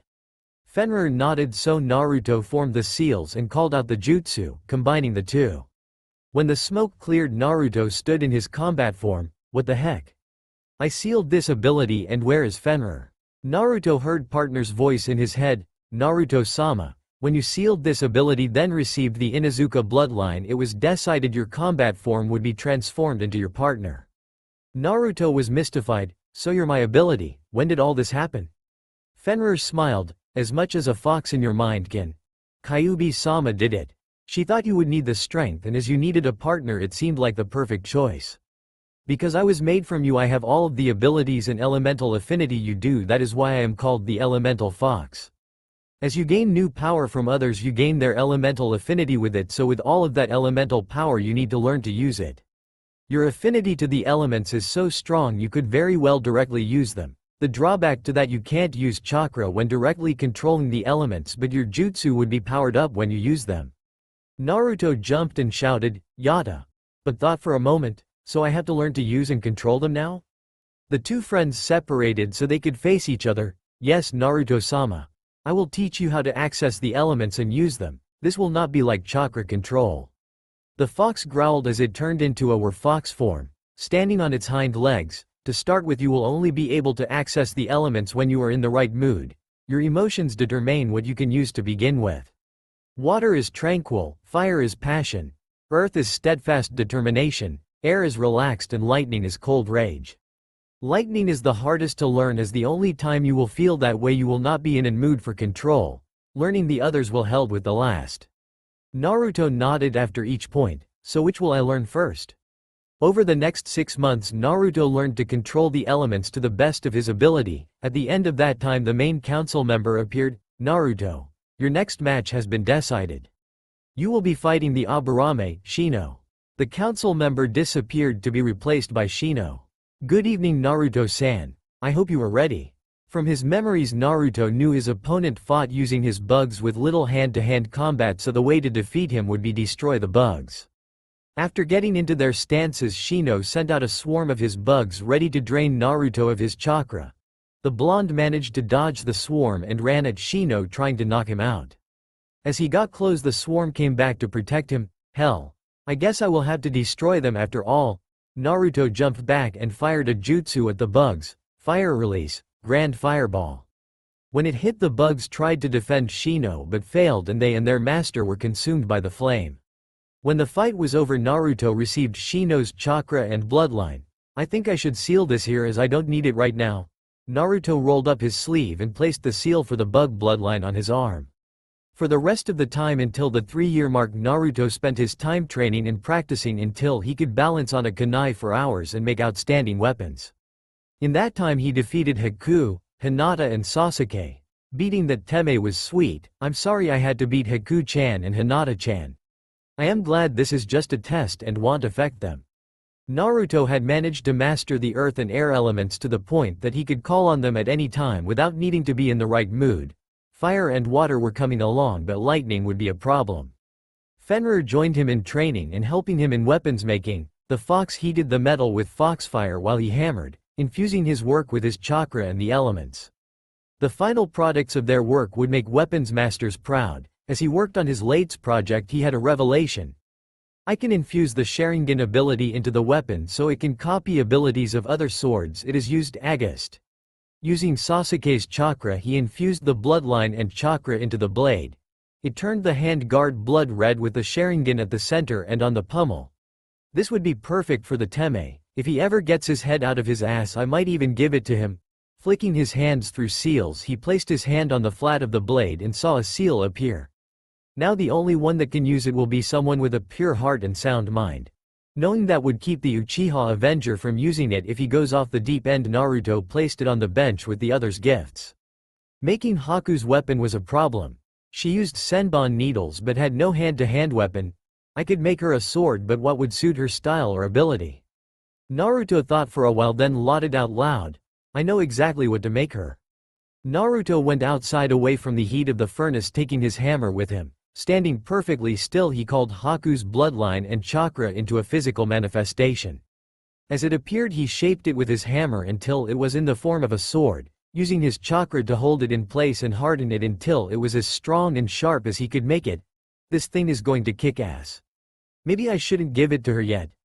The blonde had remembered that the girl had recently come on her period and he had made the mistake of pissing her off. Maybe wait a while. After putting the weapon away he went back to practicing. Another year rolled by with Naruto beating Gaara in his human form, Jiraiya and Hiashi.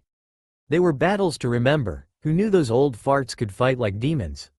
After each match the blonde took time to make each a weapon or armor that suited them best. For Gaara he couldn't think of anything so spent time devising a way to fix the boy's seal, while for the frog Sennin he created a new weapon. Naruto managed to work a seal that was placed inside a sword handle and guard. This seal made a blade out of any element the user channeled into it. For Hiashi he made a pair of gauntlets. The bracers spread out into shields that negated chakra attacks, while the gloves produced a blade at the tip of each finger. The blade length was determined by the amount of chakra poured into it. At the beginning of the last year the council appeared to Naruto around their table again. Naruto, this year you will face your toughest fights. If you lose you will never again get the chance to receive these abilities. At the end of your time here you will meet your final opponent.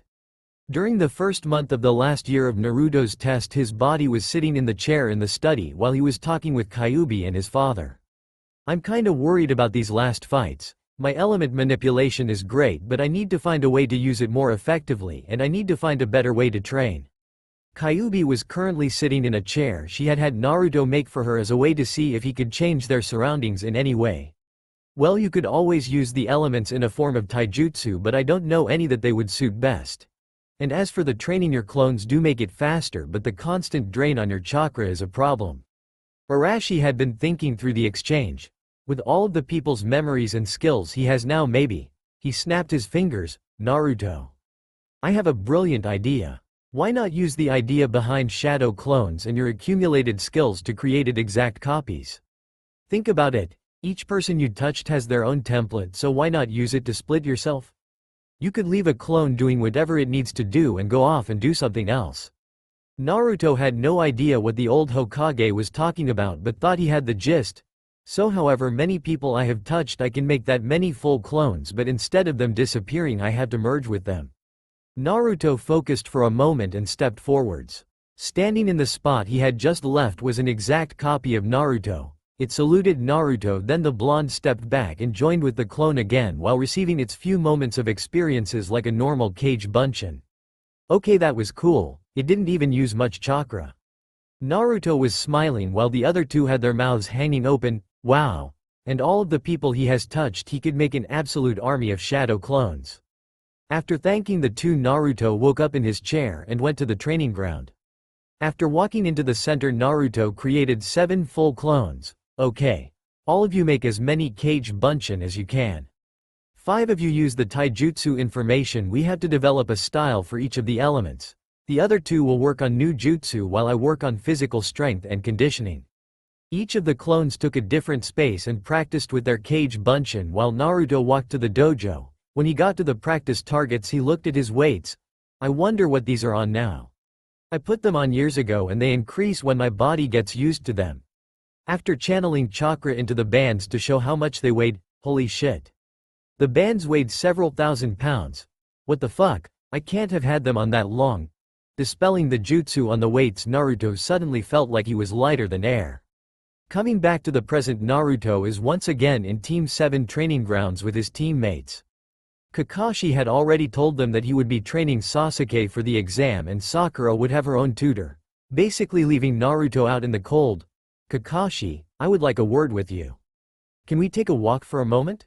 Thou to the 2 genin. It sounded like an innocent request. Kakashi knew it for what it was, a demand.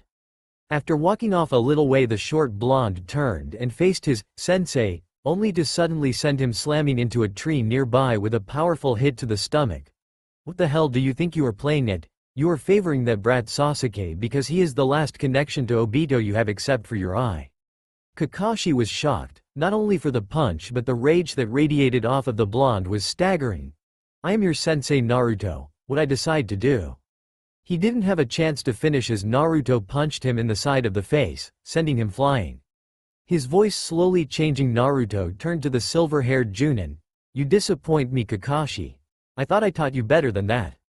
Kakashi looked up and saw Arashi's image overlap Naruto's. Sensei? Arashi was now holding a complete Rasengan in his right hand. In the flesh. Now as for you, Kakashi, I'm ashamed I was your teacher. This is my son, that is irrelevant now. I want you to bring your father's sword to him before you leave, he doesn't need a teacher anymore. Holding out his left hand, he now knows everything you do.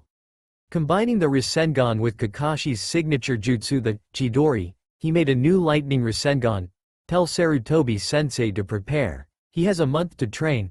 Letting go of the Rasengan, he threw the Chunin a small pouch. Mix a level spoonful of that with a cup of water and drink all of it once a day. That will strengthen your body to make up for not being an Uchiha. Walking back to the group, Arashi turned back into Naruto. When Kakashi got back, the blonde turned to Sakura. Okay. I want you two to promise what I'm about to tell you goes no farther than this group. His teammates were weary but nodded. There is going to be an invasion during the end of the exams. Suna and Orochimaru are going to attack and I want us to be ready. Turning to Sakura, he pulled out what looked like a pair of bracelets and threw them to her. Sakura, when you channel chakra to those bracelets, depending on how much you add, turn into gauntlets that physical strength to rival the slug sentence and enhance your chakra control in your hands, so I suggest you learn the chakra scalpel jutsu for hand-to-hand fighting. After dropping that bombshell on her, he turned to Sasuke. Okay Sasuke. I know you want to kill your brother because he decimated your family, but if you travel that road, the seal on your shoulder will consume you and Orochimaru will use you as his new body. You will do unforgivable things and become worse than Itachi, but if you join us in fighting him, then I will help you as a friend to bring your brother to justice. Finishing his speech, he threw him the Sharingan sword he had made. Looking over the sword, Sasuke was impressed to say the least. He could sense the power coming from the blade and it resonated with him in a way he couldn't describe. Where did you get this? Naruto smiled. Will you allow me to remove that seal? Sasuke nodded. The blonde walked over and placed his head over the cursed seal. Feeling Orochimaru's soul in it, he changed into his seal master form and pulled the poison out of the chakra in the seal. After changing back, he smiled. The seal that is on your shoulder is no longer poisoning your mind. You can now access the power within it without going mad or evil. Before he left, he turned his head back to face him. That sword will copy any other special attribute other swords have without the nasty side effects. Use it well. Disappearing in a flash of speed, he stopped where he felt Ero Sennin, sitting in a tree above the hot springs. He was peeping on the women. Ero Baka. Get down here now before I have to get you killed. Jiraiya looked down to see Naruto smiling up at him. Not thinking the boy would, he shrugged and went back to what he was doing with a perverted giggle. The blonde, now angry with the pervert, sighed and slammed a fist into the tree trunk. The sudden jolt made Jiraiya fall into the women's hot spring while Naruto shouted, "Pervert!" Making all of the women jump up and started a beating the frog Sennin would never forget, and thank Kami it wouldn't be repeated. While walking away from the hot springs, Naruto felt a pull in his mind, so, following it, Naruto came to Kyuubi and the fourth room. Both spirits that resided within the boy looked like they were trying very hard not to laugh. After asking what was so funny, Kyuubi sent Naruto the information she and Arashi had recently found out.